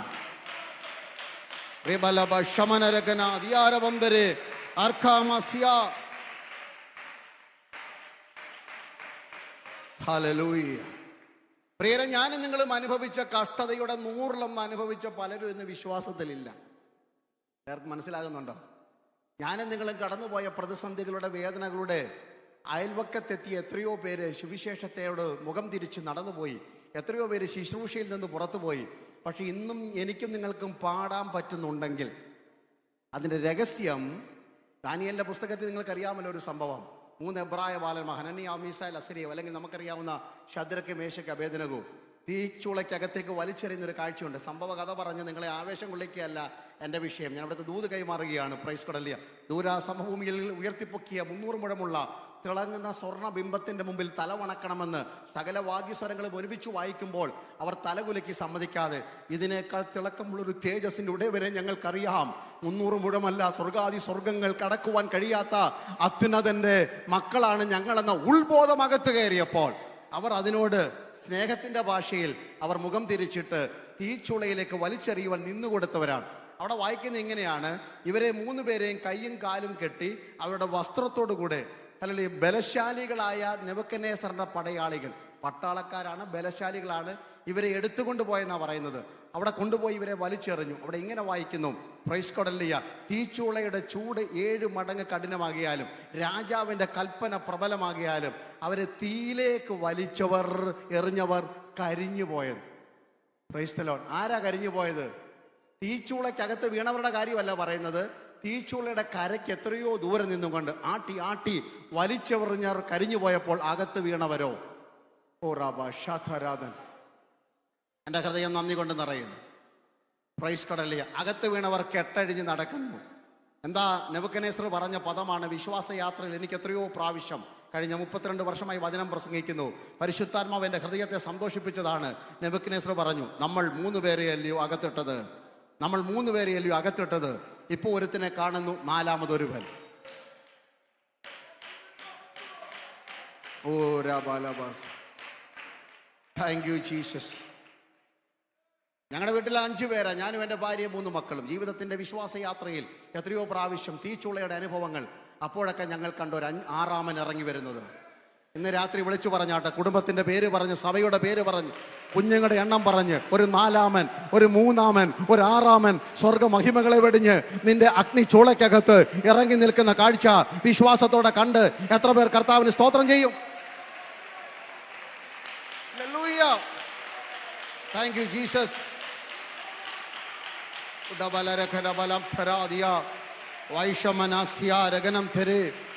ഒരു 4മൻ ഇറങ്ങി വന്ന് കരം പിടിക്കുന്നു.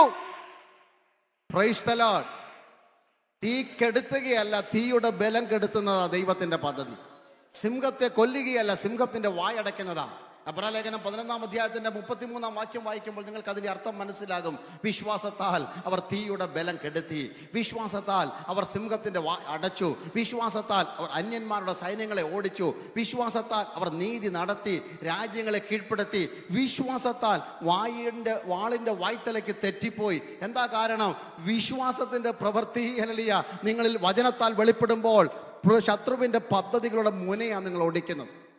ഇന്ന് രാത്രി ഞാൻ പറഞ്ഞു വന്നത് ഹല്ലേലൂയ, പ്രതിസന്ധികളുടെ നടുവിൽ ഏറ്റവും കൂടുതൽ ദൈവ സാന്നിധ്യം അധികാരത്തിന്റെ വചനമാ യേശുവിന്റെ വചനം, പാപം മോചിക്കുന്ന വചനം.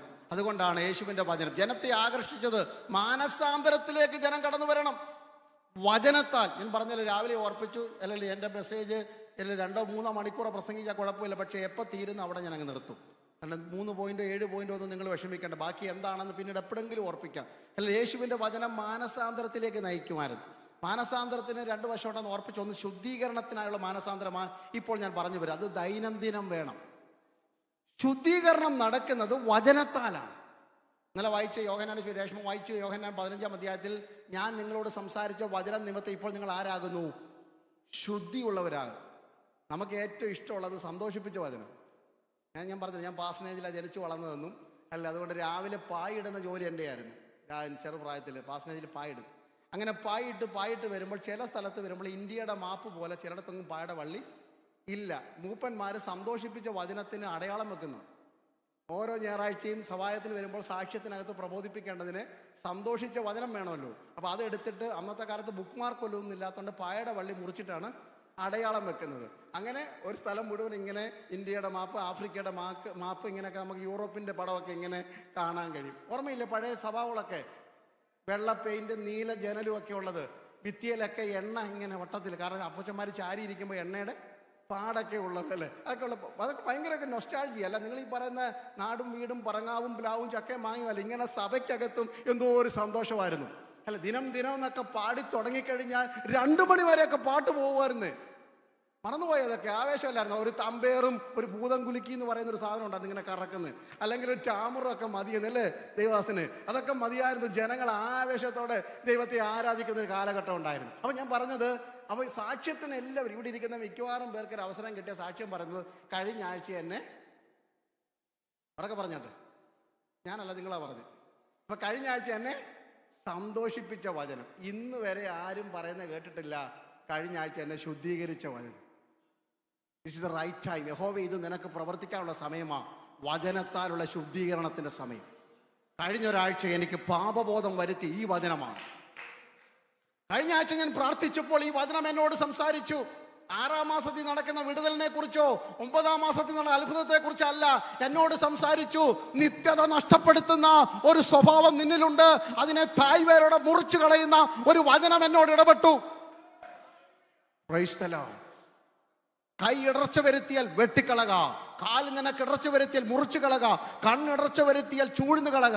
ഞാൻ വെറുതെ പറഞ്ഞതല്ല. യേശു പറഞ്ഞ വചനം മത്തായി 5:6-7. ആ വചനത്തിന്റെ അവസാനത്തിലാണ് ജനങ്ങൾ പറഞ്ഞത് ഇത് അധികാരത്തിന്റെ വചനമാണ്.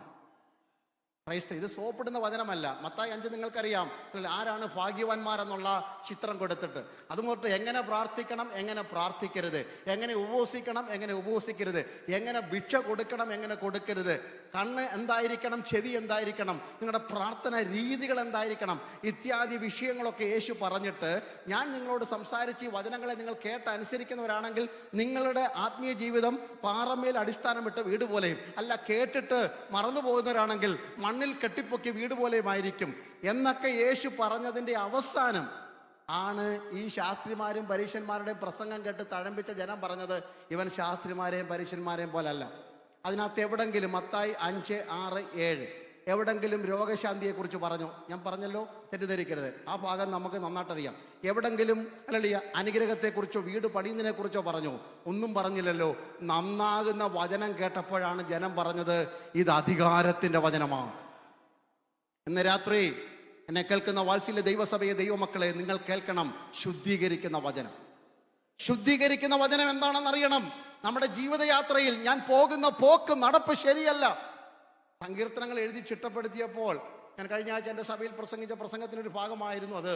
അല്ലയ്യ, ഞാനായിരുന്നു സങ്കീർത്തനം ഓർഡർ ചെയ്യാൻ എന്നെ ഏൽപ്പിച്ചെങ്കിൽ 150 സങ്കീർത്തനത്തിൻ്റെ കോപ്പി എൻ്റെ കൊണ്ട് തന്നിട്ട് എന്നോട് പറയുകയാണ് സങ്കീർത്തനം ഒന്ന് അറേഞ്ച് ചെയ്യണമെങ്കിൽ ഞാൻ 23-ാം സങ്കീർത്തനം എഴുതത്തുള്ളായിരുന്നു.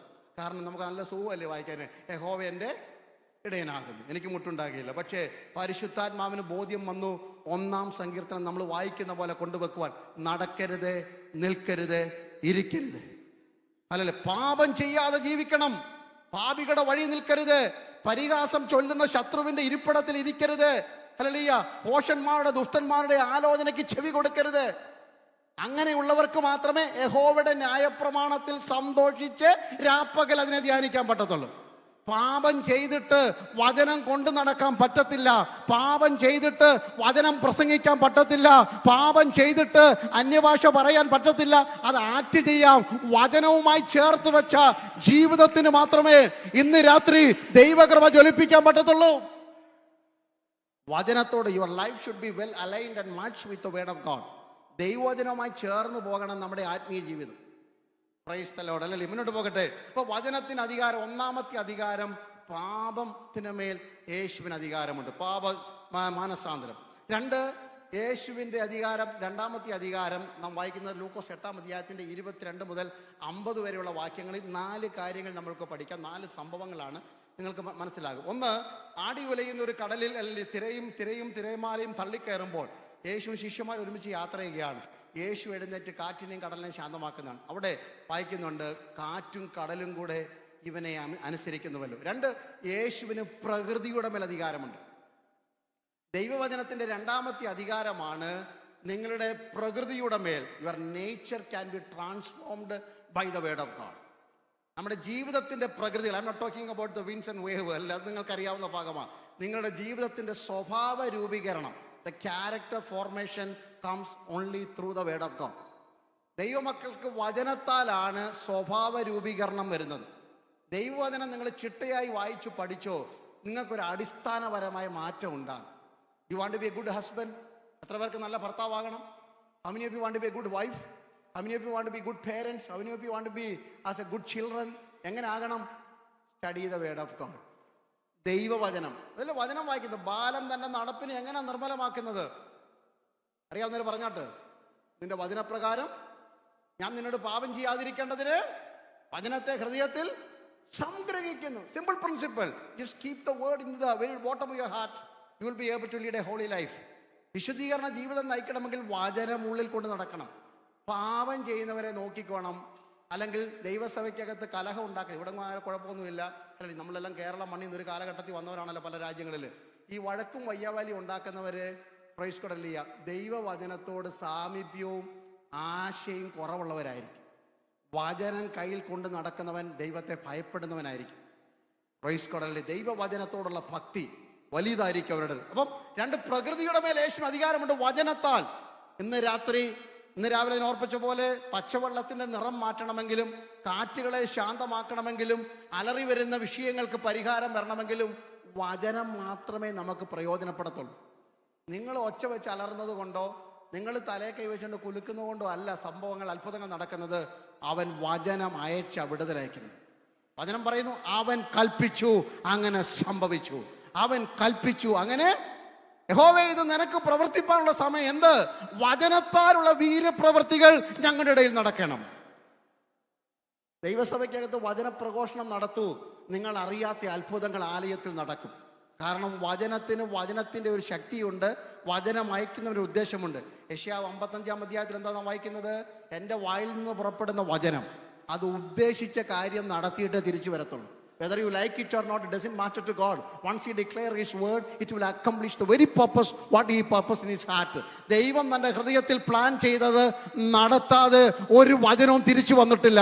ഇന്ന് രാത്രി വിശ്വസിച്ചാട്ട് അവൻ്റെ പക്കൽ നിന്ന് എനിക്കുള്ള ആജ്ഞകൾ പുറപ്പെടുന്നു. അവൻ്റെ പക്കൽ നിന്ന് എനിക്കുള്ള വചനങ്ങൾ പുറപ്പെട്ടിട്ടുണ്ട്.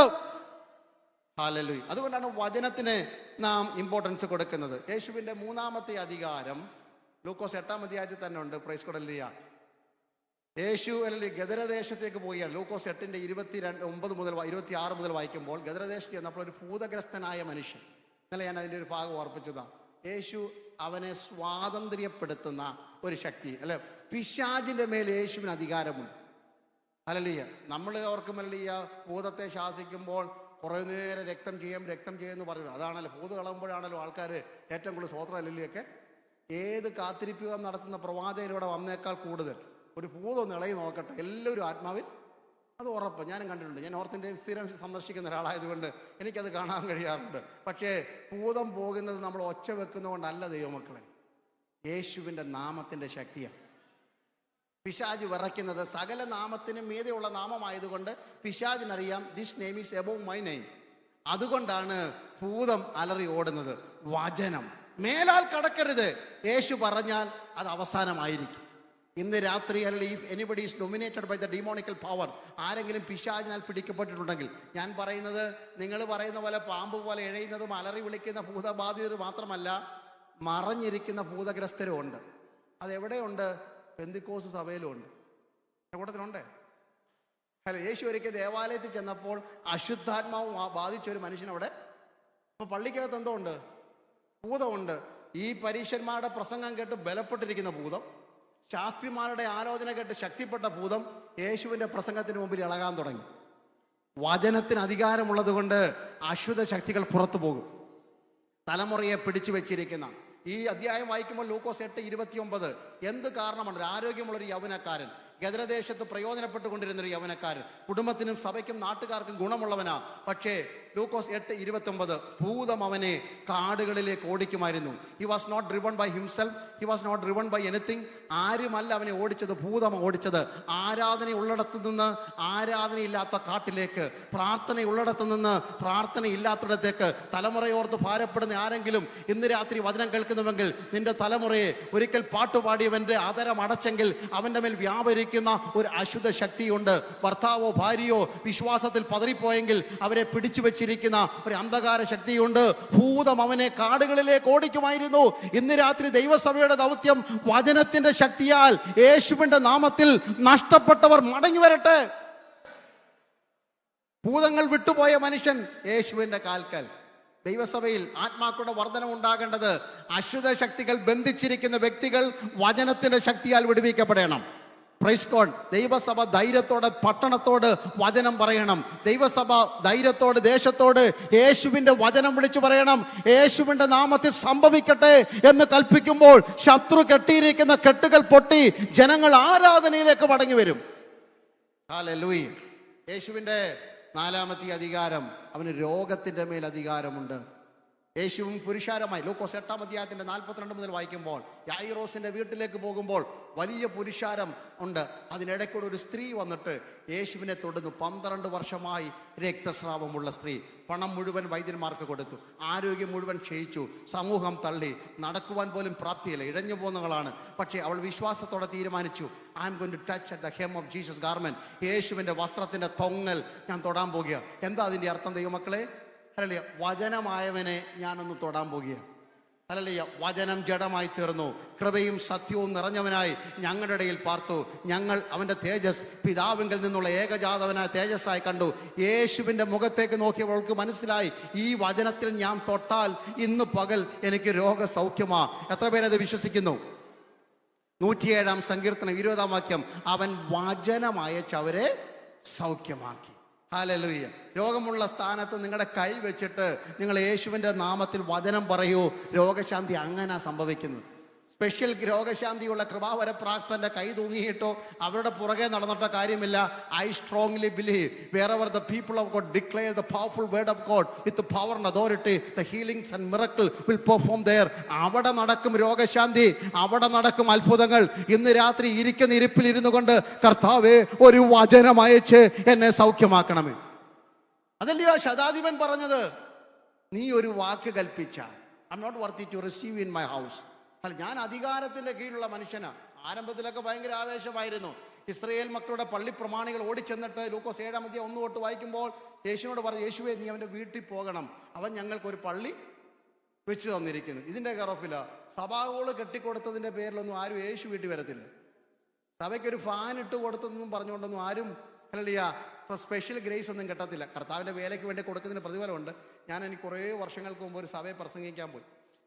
സ്ഥലം പറഞ്ഞാൽ ചിലപ്പോൾ നിങ്ങളുടെ നാട്ടുകാർ വല്ലതും ആയിരിക്കും. അതുകൊണ്ട് ഇനി എന്നോട് പിണങ്ങുന്നതുകൊണ്ട് സ്ഥലം പറയുന്നില്ല. പലയിടത്തും പോകുന്നതല്ലേ, ഒഴിഞ്ഞു മാറും. അവിടെ ചെന്നിങ്ങനെ പ്രസംഗം അങ്ങോട്ട് തുടങ്ങി. ഉപവാസ പ്രാർത്ഥന കുറേ വർഷങ്ങൾക്ക് മുമ്പ് കേട്ടോ, കുറേ വർഷങ്ങൾക്ക് മുമ്പ്. പിന്നെ കാറ്റ് നല്ല പെട്ടെന്ന് കരണ്ട് പോയി, കരണ്ടെല്ലാം നിന്നു. ഞാനിങ്ങനെ വേർത്ത് പിടിച്ച് നിൽക്കുമ്പോൾ മേലോട്ട് നോക്കിയപ്പം ഫാനിൽ എഴുതിയിരിക്കുന്നു മത്തായിച്ചൻ വക. ഫാൻ നിന്നപ്പോഴാണ് കണ്ടത് ഓരോ ലീഫിൽ എഴുതി വെച്ചിരിക്കുന്നു മത്തായിച്ചൻ വക കൊടുത്തതാണെന്ന്. ഈ സഭയെ മുഴുവൻ കറക്കിക്കൊണ്ടിരുന്ന ഈ പുള്ളിയായിരുന്നു. കാരണം കറണ്ട് പോയപ്പോഴാണ് അറിഞ്ഞത് അല്ലേ ഇതാണെന്ന്. ഞാൻ പറഞ്ഞു വന്നൊരു സാഹചര്യം, കർത്താവിൻ്റെ വേലയ്ക്ക് എന്തെങ്കിലും കൊടുത്തിട്ട് ബഹുമാനം വാങ്ങുന്നതല്ല ഈ മണ്ണിലെ നമ്മുടെ സ്വപ്നം. വലം കൈ കൊടുക്കുന്ന ഇടം കൈ അറിയരുന്നല്ലേ ഞാൻ പറഞ്ഞു വന്നത്. സ്തോത്രമല്ല, ദൈവരാജ്യത്തിൻ്റെ കെട്ടുപണിക്ക്. ഞാൻ അതുകൊണ്ടാണ് പറഞ്ഞത് അല്ലേ. പണ്ടൊക്കെ അമേരിക്കയിൽ നിന്നൊക്കെ അല്ലേ 3000 രൂപയുടെ സൈക്കിൾ കൊടുക്കാൻ വേണ്ടി 30 പേര് പോയ കാലഘട്ടമൊക്കെ ഉണ്ട്. ക്രൈസ്തവരല്ല ദൈവമക്കളെ, മറ്റുള്ളവർക്ക് എന്തെങ്കിലും ചെയ്യുമ്പോൾ ദയവ് ചെയ്ത് ഫേസ്ബുക്കിലൊന്നും പോസ്റ്റ് ചെയ്യാതിരിക്കുന്നതാ നല്ലത്. ഞാൻ ഈ ഒരു ദൈവദാസനും സഞ്ചാര സുവിശേഷകനും സഭയുടെ സ്ഥാനങ്ങളൊക്കെ ഉള്ളത് കൊണ്ട് അങ്ങ് പൊതുവേ പറഞ്ഞതാ. നിങ്ങൾ ആരെങ്കിലും സഹായിച്ചാൽ കഴിവതും നിങ്ങളുടെ റെക്കോർഡിന് വേണ്ടി പിക്ചർ എടുത്ത് വെച്ചോ, അല്ലാതെ ഈ മുഖം ഒന്നും പുറത്തെങ്ങും കൊണ്ട് കാണിക്കരുത്. നമുക്കങ്ങനെ ഒരു ഗതി വരുമ്പോൾ, അങ്ങനെ കൈ നീട്ടേണ്ടി വന്നാൽ, നമ്മുടെ അകത്തൂടെ പോകുന്ന ഇടിവാളിനെ നിങ്ങളൊന്ന് ഓർത്താൽ നിങ്ങൾ അതിന് മുതിരുകയില്ല. സഭ ജീവസന്ധാരണത്തിന് മുന്നിൽ വരണം. വചനം പറയുന്നു അല്ലല്ല. യെരുശലേമിലെ കൗൺസിലുള്ള അപ്പോസ്തലന്മാരെ കാണാൻ വേണ്ടി 14 വർഷത്തെ ഇടവേളയ്ക്ക് ശേഷം പൗലോസും ബർന്നബാസും കൂടെ ചെല്ലുമ്പോൾ അല്ലല്ലേ, പത്രോസും യാക്കോബും തൂണുകളായ യാക്കോബ് യോഹന്നാനോട് തലയൊക്കെ വെച്ച് അനുകരിച്ച്, കുഞ്ഞുങ്ങളെ നല്ല ministry, we are so excited to hear your wonderful ministry among the gentiles എന്നൊക്കെ പറഞ്ഞിട്ട് നിങ്ങൾ ചെയ്തത് തുടർന്ന് ഒറ്റ കാര്യം മാത്രം, നെവർ ഫോർഗെറ്റ് ദ പുവർ. ദരിദ്രരെ നിങ്ങൾ എന്ത് ചെയ്യണം? ഓർത്തോണം. അതായിരുന്നു ഉപദേശം കൂടെ. അത് ദൈവസഭയുടെ ഒരു ഭാഗമാണ്. നിങ്ങൾക്ക് ഈ നാട്ടിൽ നിങ്ങളെ ദൈവം കൊണ്ടുവന്നെങ്കിൽ, ഞാൻ ഇതിൻ്റെ പ്രസംഗത്തിൻ്റെ ചേർത്ത് പറയുക കേട്ടോ, ഹല്ലേലൂയ, മറ്റുള്ളവരെ കണ്ണുനീരൊപ്പുന്ന ഒരു മിനിസ്ട്രി ദൈവസഭയ്ക്ക് ഉണ്ടായിരിക്കണം. As the church grow in number, യെരുശലേമിലെ യെരുശലേമിലെ വിശുദ്ധന്മാരെ സഹായിക്കുവാൻ മക്കദോനിയ സഭകളും അക്കായ സഭകളും മുന്നോട്ട് വന്നതുപോലെ ഈ UK-യിലുള്ള, വെയിൽസിലുള്ള, ഈ കാർഡിഫിലുള്ള, അല്ലെങ്കിൽ സ്വാൻസിയിലുള്ള ദൈവസഭ ഇന്ന് രാത്രി ഞാനൊരു ദൗത്യം ഏൽപ്പിക്കുന്നു. അനേകരുടെ കണ്ണുനീരൊപ്പുവാൻ നിങ്ങളുടെ കരങ്ങളെ ദൈവം ബലപ്പെടുത്തട്ടെ. Sacrificial giving, praise God, hallelujah. വീണ്ടും വീണ്ടും സമ്പന്നതയുടെ മുഖംമൂടി അണിഞ്ഞുകൊണ്ട് നമുക്കിവിടെ വട്ടത്തിന് വളർന്നിട്ട് ഒന്നും കാണിക്കാനൊന്നുമില്ല. പല ആഡംബരങ്ങളും മാറ്റിവെച്ചാൽ അനേകരുടെ കണ്ണുനീരൊപ്പുവാൻ ദൈവസഭയ്ക്ക് കാരണമായി തീരും. കാരണം വചനം നമ്മളെ അങ്ങനെ നിർബന്ധിക്കുന്നു. വചനം അയച്ച ദൈവം നമ്മളെ സൗഖ്യമാക്കുന്നത് അല്ലേ. അതുകൊണ്ട് ആ മനുഷ്യൻ പള്ളി വെച്ചു കൊടുത്തെന്ന് പറഞ്ഞിട്ട് അതൊന്നും യേശുവിന് വിഷയമൊന്നുമല്ല. പിന്നെ പറഞ്ഞവൻ തൻ്റെ ജനത്തെ സ്നേഹിക്കുന്നു. അങ്ങോട്ട് യേശു അങ്ങോട്ട് നടന്നു പോകുമ്പോൾ അവന് പെട്ടെന്ന് ബോധ്യം വന്നത്, ഞാൻ ആദ്യമേ ഓർപ്പിച്ചത്, the moment he heard the walking step of the real word of God or Jesus, he convicted of himself about his inability. Hallelujah. അവൻ്റെ കഴിവില്ലായ്മ അവന് ബോധ്യം വന്നു. 100 പേര് നിന്നുകൊണ്ട് പാസ്റ്റർ ഷിബു തോമസ് നല്ലവനാന്ന് പറഞ്ഞാലും വചനത്തിൻ്റെ മുമ്പിൽ വരുമ്പോൾ എനിക്കറിയാം ഞാൻ ആരാന്ന്. യേശു വാതുക്കലോട്ട് കടന്നു വരുമ്പോൾ അവൻ പറഞ്ഞു, നീ എൻ്റെ പുരയ്ക്കകത്ത് വരുവാൻ ഞാൻ യോഗ്യനല്ല. All the city, all the people of the church said about me good things about me. I built a church, I have done so and so things for the church or the kingdom of God. Everything is okay. But when I approached Jesus himself, I came to know I am nothing, absolutely nothing. ഞാൻ ആരുമല്ലെന്ന് മനസ്സിലാകുന്നത് വചനത്തിൻ്റെ മുമ്പിൽ വരുമ്പോഴാണ്. പ്രഭാതത്തിൽ എഴുന്നേറ്റിട്ട് തുറന്ന വേദപുസ്തകത്തിൻ്റെ മുമ്പിൽ ഇരുന്നു കൊണ്ടൊന്ന് വായിച്ചു നോക്കൂ, നിങ്ങൾക്കും അറിയാം നമ്മൾ ആരും അല്ലെന്ന്. ഹല്ലേലൂയ. എന്തെല്ലാം സ്ഥാനമാനങ്ങളും പൊസിഷനും ഒക്കെ നാട്ടുകാർ നമ്മളോട് പറഞ്ഞാലും നമ്മൾക്ക് ബോധ്യം വരും നമ്മൾ ആരുമല്ലെന്ന് വചനത്തിൽ. അവൻ പറഞ്ഞു, ഞാൻ ആരാ? അധികാരത്തിൻ്റെ കീഴിലുള്ള മനുഷ്യനാണ്. നമ്മൾ യേശുവിൻ്റെ അധികാരത്തെ വചനമാണ്. ഞാൻ ഒരുത്തിനോട് ഇങ്ങോട്ട് വരാൻ പറഞ്ഞാൽ അവൻ, നിങ്ങളോട് പറഞ്ഞു കഴിഞ്ഞാൽ നമുക്ക് എളുപ്പം പോകാം. ഇങ്ങോട്ട് വരാൻ പറഞ്ഞാൽ അവൻ വരുന്നു, പോകാൻ പറഞ്ഞാൽ പോകുന്നു. പക്ഷേ ഇപ്പം ഞാൻ രാവിലെ തൊട്ട് ഇവനോട് പറയുക, വരാൻ പറഞ്ഞവൻ എന്ത് ചെയ്യുന്നില്ല? വരുന്നില്ല. പോകാൻ പറഞ്ഞവൻ എന്ത് ചെയ്യത്തില്ല? അവൻ്റെ ദാസൻ ദീനമായി കിടക്കുക. എൻ്റെ അധികാരത്തിൻ്റെ വചനത്തിൻ്റെ പരിമിതി ഞാൻ മനസ്സിലാക്കി. എൻ്റെ പണത്തിൻ്റെ പരിമിതി ഞാൻ മനസ്സിലാക്കി. എൻ്റെ ഹോസ്പിറ്റൽ ഫെസിലിറ്റിയുടെ പരിമിതി ഞാൻ മനസ്സിലാക്കി. ഡോക്ടേഴ്സിൻ്റെ ക്വാളിറ്റിയുടെയും ക്വാളിഫിക്കേഷൻ്റെയും സ്പെഷ്യാലിറ്റിയുടെയും ലിമിറ്റേഷൻ എനിക്ക് മനസ്സിലായി. ഞാൻ പോകാൻ പറഞ്ഞാൽ പോകുന്നവൻ്റെ കൈ ഇന്ന് ചലിക്കുന്നില്ല. ഞാൻ വരാൻ പറഞ്ഞാൽ വരുന്നവൻ്റെ കാല് ചലിക്കുന്നില്ല. പക്ഷേ എനിക്കിവിടെ ഒരു കാര്യം മനസ്സിലായി, ഇതിനെ ചലിപ്പിക്കുന്ന ഒരു വചനം. അത് അധികാരത്തിന്റെ വചനം. ഈ ചലിക്കാത്ത കൈയെ ചലിപ്പിക്കുന്ന, ചലിക്കാത്ത കാലിനെ ഇന്ന് രാത്രി ചലിപ്പിക്കുന്ന ഒരു വചനം എത്ര പേര് വിശ്വസിക്കുന്നു? എനിക്ക് വേണ്ടി നീ ഒരു വാക്ക് കൽപ്പിച്ചാൽ എൻ്റെ ദാസന് സൗഖ്യം വരും. നീ ഒരു വാക്ക് കൽപ്പിച്ചാൽ, യേശുവേ നിന്റെ വചനം അധികാരത്തിന്റെ വചനമായതുകൊണ്ട് എൻ്റെ ഈ രോഗത്തിന് വേണ്ടി ഒരു വാക്ക് കൽപ്പിക്കണമേ. ഈ ഇരിക്കുന്ന ഇരിപ്പിൽ ഇരുന്നു കൊണ്ട് എത്ര പേര് പ്രാർത്ഥിക്കുന്നു? ഞാൻ ആത്മാവിൽ നിങ്ങൾക്ക് വേണ്ടി പ്രാർത്ഥിക്കാൻ പോവുകയാണ്. പരിശുദ്ധാത്മാവ് എനിക്ക് നിയോഗം തരുന്നു. യേശുവേ ഒരു വാക്ക് കൽപ്പിച്ചാൽ ഈ രോഗം ഇന്ന് രാത്രി മാറും. യേശുവേ ഒരു വാക്ക് കൽപ്പിച്ചാൽ ഈ ക്ഷീണം ഇന്ന് രാത്രി മാറും. യേശുവേ ഒരു വാക്ക് കൽപ്പിച്ചാൽ ഇന്ന് രാത്രി ഈ പ്രതിസന്ധിക്ക് അവസാനമുണ്ടാകും. ഒരു വാക്ക് എനിക്ക് വേണ്ടി കൽപ്പിക്കണമേ എന്ന് എത്ര പേര് ആത്മാവിൽ പ്രാർത്ഥിക്കും? I need just A word. I may not be able to listen a big sermon. I cannot sit for an hour. I cannot walk. I'll go to church. But tonight I believe that one single word that comes out of the mouth of Jesus, that's absolutely all enough for my healing. ഇന്ന് രാത്രി അങ്ങനെ വിശ്വസിക്കുന്ന എത്ര പേരുണ്ട്? ഒരു നിമിഷം പ്രാർത്ഥിക്കാൻ പറ്റുമോ? ആത്മാവിൽ സ്തോത്രം ചെയ്ത് അന്യഭാഷയോട് പ്രാർത്ഥിച്ചാട്ട് ഒരു വാക്ക്, എൻ്റെ കുഞ്ഞിന് വേണ്ടി ഒരു വാക്ക്, എൻ്റെ ഭർത്താവിന് വേണ്ടി ഒരു വാക്ക്, എൻ്റെ ശുശ്രൂഷയ്ക്ക് വേണ്ടി ഒരു വാക്ക്. ഇന്നൊരു വലിയ പ്രസംഗം കേൾക്കാൻ ഞാൻ മൂഡിലല്ല. ഒരു ബൈബിൾ മുഴുവൻ വായിക്കാൻ എനിക്ക് കഴിവില്ല. I am doing all these things but I cannot concentrate. പക്ഷേ ഇന്ന് രാത്രി ഞാൻ വിശ്വസിക്കുന്നു ഒരു വാക്ക്. ഈ സഭയ്ക്ക് വേണ്ടി ദൈവദാസ ഒരു വാക്ക്, ദൈവദാസി ഈ സഭയ്ക്ക് വേണ്ടി ഒരു വാക്ക്, നിന്റെ കുടുംബത്തിന് വേണ്ടി ഒരു വാക്ക്, നിന്റെ ഭാവിക്ക് വേണ്ടി ഒരു വാക്ക്, നിന്റെ ശുശ്രൂഷയ്ക്ക് വേണ്ടി ഒരു വാക്ക് സ്വർഗം കൽപ്പിച്ചാൽ ഇന്ന് രാത്രി നീ പറഞ്ഞിട്ട് അനങ്ങാത്തത്, ജനം പറഞ്ഞിട്ട് അനങ്ങാത്തത്, മെഡിക്കൽ സയൻസ് പറഞ്ഞിട്ട് ചലിക്കാത്തത്, യേശുവിന്റെ നാമത്തിൽ ഓ റാബാലാബ ശാംദരാധന അംതര ജുനഗല വൈഡമനാസ്തര ജുനഗല ഉരമന വൈഡമനാദര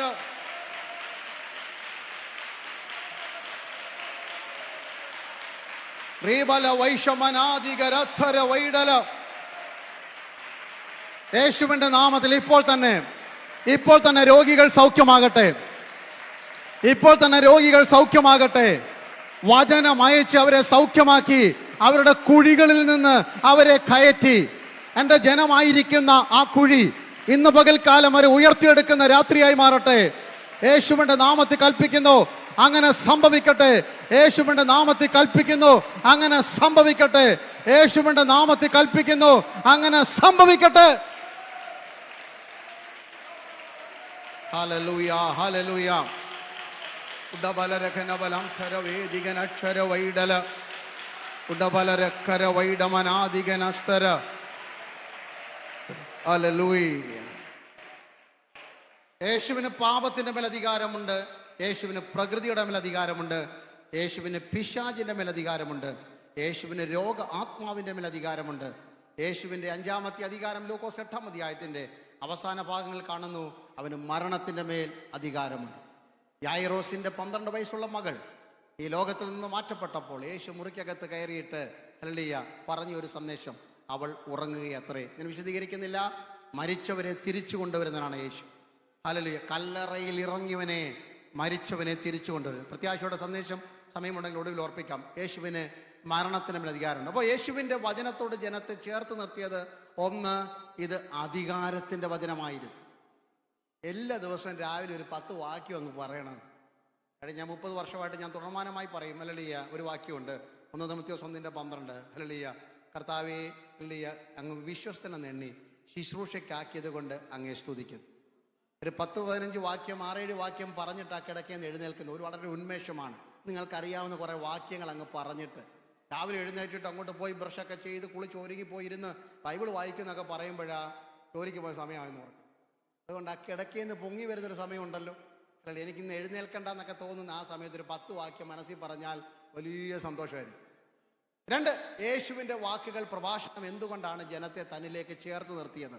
ലൂക്കോസ് 4:22 വാക്യം. ലൂക്കോസ് 4:22. എല്ലാവരും അവനെ പുകഴ്ത്തി. വായിൽ നിന്ന് പുറപ്പെട്ട ലാവണ്യ വാക്കുകൾ, അവന്റെ വായിൽ നിന്ന് പുറപ്പെട്ട ലാവണ്യ വാക്കുകൾ, words, sweet words or words of grace, ലാവണ്യ വാക്കുകളായിരുന്നു യേശുവിൻ്റെ വാക്ക്. Praise God. ഈ ലാവണ്യ വാക്കുകൾ എന്ന് പറയുമ്പോൾ ചക്കരവാക്ക് മുഖസ്തുതിയൊന്നുമല്ല, മനസ്സിൻ്റെ മുറിവ് കെട്ടുന്ന വാക്കാ യേശുവിൻ്റെ വാക്ക്. ജനത്തെ യേശുവിനുണ്ട്. രാവിലെ ഓർപ്പിച്ചു, നസ്രയത്തിലെ പള്ളിയിൽ യേശു പ്രസംഗിച്ചിട്ടാണ് പുറത്തിറങ്ങിയ ഗലീല പട്ടണത്തിന് ഇരുട്ട് മാറി എന്നൊക്കെ ഞാൻ ഓർപ്പിച്ചായിരുന്നു. അല്ല, എന്താണ് യേശു പ്രസംഗിച്ചെന്ന് മേളിലുണ്ട്? ദരിദ്രരോട് സുവിശേഷം അറിയിപ്പാൻ എന്നെ അഭിഷേകം ചെയ്തിരിക്കുന്നു. മനം തകർന്നവരുടെ മുറിവ് കെട്ടുവാൻ, പീഡിതരെ സ്വതന്ത്രമായി വിടുവാൻ, തടവിലായിരുന്നവരുടെ ബദ്ധന്മാർക്ക് വിടുതലും, ഒരു പ്രസാദ വർഷം, ഇയർ ഓഫ് ജൂബിലി, സ്വാതന്ത്ര്യ വർഷം പ്രഖ്യാപിപ്പാൻ കർത്താവ് എന്നെ അഭിഷേകം ചെയ്തിരിക്കുന്നു. ഇത് കേട്ട ഉടനെ ജനം പറഞ്ഞു, ഇത് സ്വീറ്റ് വേർഡാണ്, ഞങ്ങളുടെ ഹൃദയത്തിനൊരു ആശ്വാസമായി. റോമൻ നുഖത്തിന്റെ അടിമത്തത്തിൽ കിടക്കുന്ന യഹൂദന്മാർ, അല്ലെങ്കിൽ റോമന്റെ ചമ്മട്ടി അടിയേറ്റ് റോമൻ പാരമ്പര്യത്തിൽ തങ്ങളുടെ മതം നഷ്ടപ്പെട്ടു, മാർഗം നഷ്ടപ്പെട്ടു, തങ്ങളുടെ മൗലിക അവകാശങ്ങൾ നഷ്ടപ്പെട്ട് കിടക്കുന്ന ജനത്തിനൊരു കാര്യം മനസ്സിലായി. സ്വാതന്ത്ര്യത്തിന്റെ പ്രസാദ വർഷം പ്രഖ്യാപിക്കപ്പെട്ടു. ദൈവവചനം എവിടെ പ്രഘോഷിക്കപ്പെടുന്നോ മനസ്സിന് ആശ്വാസം. Price the Lord. നമുക്ക് വേണ്ടത് ഒരു ദിവ്യ സമാധാനോ ദൈവമക്കൾ. ഹല്ലേലൂയ. ദൈവസഭയ്ക്ക് ഒരു സമാധാനം വേണം. നാളെ അത് വിശദീകരിക്കാൻ ഞാനത് പരിശുദ്ധാത്മാവിനെ നിയോഗിക്കുന്നു. എങ്കിലും ഓർപ്പിക്കട്ടെ, നമുക്ക് വേണ്ട ലാവണ്യ വാക്കുകൾ സമാധാനത്തിന്റെ വാക്കുകളാണ്. അത് വചനത്തിനെ തരാൻ പറ്റുള്ളൂ. നിങ്ങൾക്ക് ഉറക്കം വരാത്തപ്പോൾ ബൈബിൾ എടുത്തൊന്ന് വായിച്ചു നോക്ക്, തന്നെ എന്ത് ചെയ്യും? ഒരു സന്തോഷമല്ലേ? ഞാൻ ഇന്നൊരു 5 അധ്യായം വായിക്കുമെന്നൊന്ന് തീരുമാനം എടുത്തോ. ഒരധ്യായം 5 വാക്യം വായിക്കുമ്പോഴേ നിങ്ങളുടെ കൂർക്കമ്മലി പുറത്ത് കേൾക്കാം. എന്തോ ഒരു സമാധാനം അല്ലേ? അപ്പൊ അങ്ങനെങ്കിലും ഉപകാരം ഉണ്ടല്ലോ ബൈബിള്. അങ്ങനെ ഈ വർഷം മുഴുവൻ എത്രയോ 31-ാം തീയതി രാത്രിയിൽ നിങ്ങൾ എടുത്ത തീരുമാനങ്ങളാണ്. കർത്താവെ, അവിടെ നിന്ന് എനിക്ക് ആരോഗ്യം തരുന്നുവെങ്കിൽ ഈ വർഷം വേദപുസ്തകം മുഴുവൻ ഒരു പ്രാവശ്യമെങ്കിലും വായിക്കും. അന്ന് ആദ്യ രാത്രിയിൽ വായിച്ചതല്ലാതെ പിന്നെ ഒരു പ്രാവശ്യം പോലും അതിൻ്റെ തുടർച്ച ചെയ്യുവാൻ നമുക്ക് ഇടയായിട്ടില്ല. ബൈബിൾ വായിച്ചിട്ടെന്നല്ല പറഞ്ഞത്, ഈ വലിയ പാടാ. ബൈബിള് നിങ്ങൾ വായിക്കാൻ തുടങ്ങുമ്പം പിശാച് അടുത്ത് വരും. അത് വലിയൊരു കാര്യമാണ്. അത് ആലോചിച്ച് നോക്കട്ടെ. ബൈബിൾ അടുത്ത് വരുമ്പോൾ ഒരു ടി വി ഒക്കെ കാണാനിരുന്നാൽ, ഗെയിമൊക്കെ കളിക്കാനിരുന്നാൽ സമയം പോയത് പിള്ളേരെയൊക്കെ വിളിച്ചാൽ പറയും 5 more minutes. ബൈബിൾ വായിക്കുന്ന ആരെങ്കിലും പറഞ്ഞിട്ടുണ്ടോ ഒരു 5 മിനിറ്റ് കഴിഞ്ഞ് വരാമെന്ന്? എപ്പോൾ വിളിച്ചെന്ന് ചോദിച്ചാൽ മതി, ചാടി എഴുന്നേറ്റ് ഓടി വന്ന് എല്ലാം ചെയ്യും. അപ്പം നമ്മൾ മനസ്സിലാക്കണം, വചനം നമുക്ക് പക്ഷമായി മാറണം. ഇവിടെ പറയുന്നത് ലാവണ്യ വാക്കുകൾ മനസ്സിന് സമാധാനം തരണം. ഈ സമാധാനം തരുന്നത് യേശുവിൻ്റെ വാക്കുകൾക്ക് സമാധാനം തരാൻ പറ്റും. ആ സമാധാനത്തിൻ്റെ പേര് യേശുവിൻ്റെ സമാധാനമാണ്. എൻ്റെ സമാധാനം ഞാൻ നിങ്ങൾക്ക് തന്നാൽ എനിക്ക് ചില വിഷയത്തിനകത്ത് സമാധാനം കാണും, ചിലയിടത്ത് എന്തോ കാണത്തില്ല, സമാധാനം കാണത്തില്ല. പക്ഷെ യേശുവിൻ്റെ സമാധാനം എന്ന് പറയുന്നത് എന്താണെന്ന് അറിയണം. യോഹന്നാൻ 14-ാം അധ്യായത്തിലുണ്ട്. അതിൻ്റെ 28-ാം വാക്യത്തിൽ യേശു 27 യേശു പറഞ്ഞു, എൻ്റെ സമാധാനം ഞാൻ നിങ്ങൾക്ക്, അത് ലോകം തരുന്ന പോലല്ല, വചനത്താൽ ലഭിക്കുന്ന സമാധാനമാണ്. ലാവണ്യ വാക്കുകൾ, പീസ്ഫുൾ വേർഡ്. എൻ്റെ സമാധാനം ഞാൻ നിങ്ങൾക്ക് തരുന്നു. എൻ്റെ സമാധാനം എന്ന് പറയുമ്പോൾ എന്താണെന്ന് അറിയണം അല്ലെ? എൻ്റെ 30-ാം വാക്യം വായിച്ചാട്ടെ, യോഹന്നാൻ 14:30. ഞാൻ ഇനി നിങ്ങളോട് വളരെ സംസാരിക്കുകയില്ല, ഇതാ ലോകത്തിന്റെ പ്രഭു വരുന്നു. ഇതാ ലോകത്തിന്റെ പ്രഭു വരുന്നു, അവനുമായി എനിക്കൊരു കാര്യമില്ല. ഈ തിരിച്ചറിവാ സമാധാനം. ശ്രദ്ധിക്കണം, യേശു പറയാണ്, the prince of this world is coming against me, I have nothing to do with him, or he has nothing within me. എനിക്ക് അവനുമായിട്ടൊരു കാര്യമില്ല, അവൻ എന്നിൽ ഒരു കാര്യമില്ലെന്ന വെളിപ്പാടാ സമാധാനം. പിശാചിന് അവകാശം പറയുന്ന ഒന്നും നമ്മുടെ ജീവിതത്തിൽ ഇല്ല എന്ന തിരിച്ചറിവ് അവിടെ ഒന്നും സംഭവിച്ചിരിക്കുന്നു. നോക്കൂ, അല്ലയ്യ, പിശാചിന് അല്ലയ്യ തിരിച്ചറിയാത്തിന്, പിശാചിന് അവകാശം പറയുന്ന ഒന്നും നമ്മുടെ ജീവിതത്തിൽ ഇല്ല എന്ന വെളിപ്പാടാ ദൈവമക്കളെ സമാധാനം. പ്രാർത്ഥിക്കാനിരിക്കുമ്പോൾ പിശാചിന് അവകാശം പറയുന്ന ഒരു വാക്കും എൻ്റെ നാവിന്മേലില്ല. 139-ാം സങ്കീർത്തനം പറഞ്ഞോണം, നീ അറിയാതെ ഒരു വാക്കും, നീ എൻ്റെ ഹൃദയത്തിലെ നിരൂപണങ്ങളെ ദൂരത്ത് നിന്ന്, ഞാൻ നടക്കുന്നതും ഇരിക്കുന്നതും കിടക്കുന്നതും നീ എന്ത് ചെയ്യുന്നു? ശോധന ചെയ്യുന്നു. ആ തിരിച്ചറിവ്, ആ സമാധാനം. പിശാചിന് അവകാശം പറയുന്ന എൻ്റെ വീട്ടിലില്ല, പിശാചിന് അവകാശം പറയുന്ന ഒരു നീച കാര്യം എൻ്റെ കണ്ണിന് മുമ്പിലില്ല, പിശാചിന് അവകാശം പറയുന്ന കേൾവി എനിക്കില്ല, പിശാച് അവകാശം പറയുന്ന ഒന്നും എന്നിലില്ല എന്ന വെളിപ്പാടാ സമാധാനം. Price the Lord. ആ സമാധാനം തരുന്നത് വചനമാണ്. 23-ാം സങ്കീർത്തനം, അവൻ എൻ്റെ പ്രാണൻ എന്ത് ചെയ്യുന്നു? തണുപ്പിക്കുന്നു. ചൂട് പിടിച്ചിരിക്കുന്ന ആ മനസ്സിലോട്ട് ഒരു വചനം അങ്ങോട്ട് പറഞ്ഞാൽ എന്തോ ഒരു തണുപ്പാന്നറിയാം. ഞായറാഴ്ച അല്ലെങ്കിൽ പ്രയാസത്തോടെ പ്രതിസന്ധിയോടെ ആലയത്തിൽ കടന്നു വന്നത്, അല്ലെങ്കിൽ ഇനിയും ജീവിച്ചിട്ട് അർത്ഥമില്ല, എങ്ങനെങ്കിലും ഈ നാട് വിട്ട് പോയാൽ മതി എന്നൊക്കെ ഓർത്ത് വരുമ്പോൾ അന്ന് രാവിലെ ദൈവദാസനൊരു വാക്യം എടുത്തൊരു കൊച്ചു പ്രസംഗമായിരിക്കും. ചിലപ്പം എൻ്റെ തമാശ പോലെ അങ്ങ് പറയുക, ഗോലിയാത്തിനെ കൊല്ലുന്ന കഥയായിരിക്കും. പക്ഷേ മനസ്സിനൊരാശ്വാസം. എൻ്റെ മുമ്പിൽ മല്ലനെ പോലെ നിന്ന പ്രതിസന്ധികളുടെ മേൽ വലിച്ചെറിയുവാൻ ആത്മാവിൻ്റെ ഒരു ചെറുകല്ലുകൾ പരിശുദ്ധാത്മാവിൻ്റെ കയ്യിൽ തന്നല്ലോ എന്ന വെളിപ്പാടോടെ മുന്നോട്ട് ഓടുന്ന ഒരു ഭക്തനായി നീ മാറുമ്പോൾ 40 ദിവസമായി ഇസ്രായേൽ നിരകളെ അല്ലെങ്കിൽ വെല്ലുവിളിച്ച ശക്തികളെ താറുമാറാക്കുന്ന ഒരു അഭിഷേകത്തോടെ മടങ്ങും. ഇത് വചനത്താലായി സമാധാനം ലഭിക്കുന്നത്. എത്രയോ പ്രാവശ്യം ഐ ഹാവ് എക്സ്പീരിയൻസ് ദാറ്റ്. വചനം കേൾക്കുമ്പോൾ, ഇന്ന് എനിക്ക് വചനം കേൾക്കാൻ ഒരു മൂഡും ഇല്ലെന്ന് പറഞ്ഞ് ഏതോ മീറ്റിങ്ങിന്റെ പുറകിൽ പോയിരിക്കുമ്പോൾ ഏതെങ്കിലും ദേവദാസന്മാർ പറയുന്ന, ഒരു സഹോദരി എഴുന്നേറ്റ് സാക്ഷ്യം പറയുന്ന ഒരു പാട്ടിന്റെ മുമ്പിൽ ദേവദാസന്മാർ പറയുന്ന ഇൻട്രൊഡക്ഷൻ ആയിരിക്കാം നമ്മോടുള്ള ദൈവത്തിന്റെ ദൂത്, സമാധാനം കൊണ്ടുവരുന്ന ദൈവത്തിന്റെ വചനം. ഇനി യേശുവിന്റെ സമാധാനം എന്താണ്? ഒന്നും കൂടെ നോക്കാം. 2 എബ്രായലേഖനം 12-ാം അധ്യായത്തിന്റെ 3-ാം വാക്യം. തൻ്റെ മുമ്പിൽ വെച്ചിരുന്ന സന്തോഷം ഓർത്തപ്പോൾ അവൻ അപമാനത്തെ അലക്ഷ്യമാക്കി ക്രൂശിനെ സഹിച്ചു. അതാ യേശുവിൻ്റെ സമാധാനം.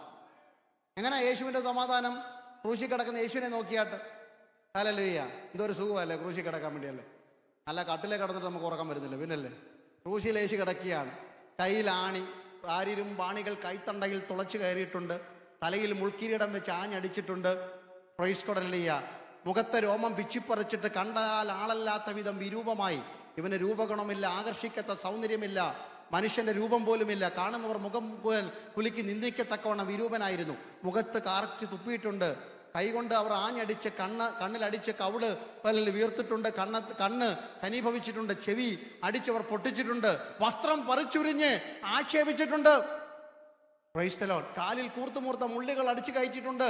ചങ്ക് കുന്തം കൊണ്ട് കുത്തി തുളച്ചിട്ടുണ്ട്. കുടിക്കാൻ കയ്പ് കാടി കൊടുത്തിട്ടുണ്ട്. എന്താ സമാധാനം ദൈവമക്കളെ? Can you imagine that?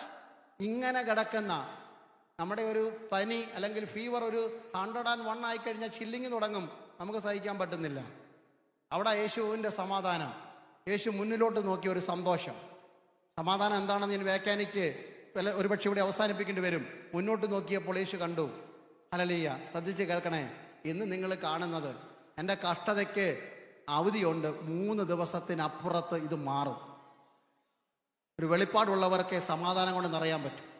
Receive a revelation from the word of God that will turn your spiritual life upside down.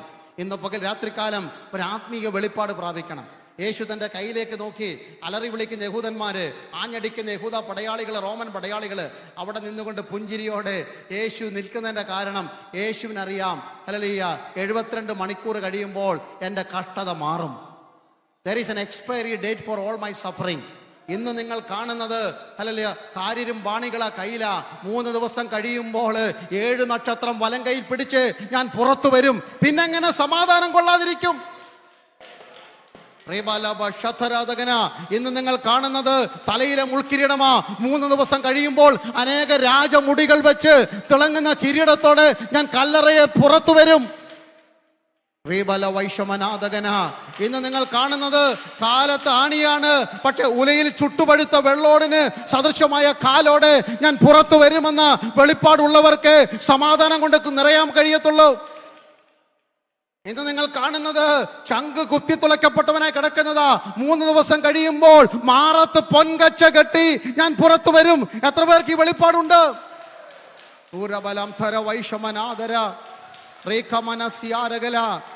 ഇന്ന് നിങ്ങൾ കാണുന്നത് എൻ്റെ മുഖത്തെ രോമം പിച്ചിപ്പറിച്ച് വിരൂപനായതാ.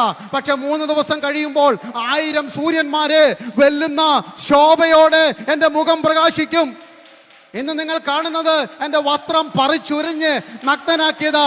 ഭൂമിയിൽ ഒരു അലക്കുകാരനും അലക്കി വെളുപ്പിക്കുവാൻ കഴിയാത്ത ശുഭ്ര വസ്ത്രധാരിയായി ഞാൻ പുറത്തു വരും.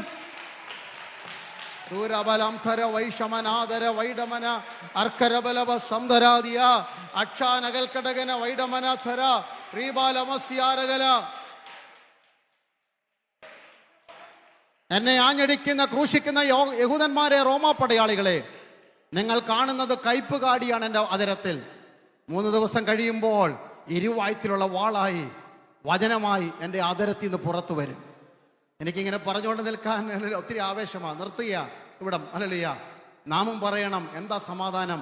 നമ്മിൽ വെളിപ്പെടുവാനുള്ള തേജസ് വിചാരിച്ചാൽ,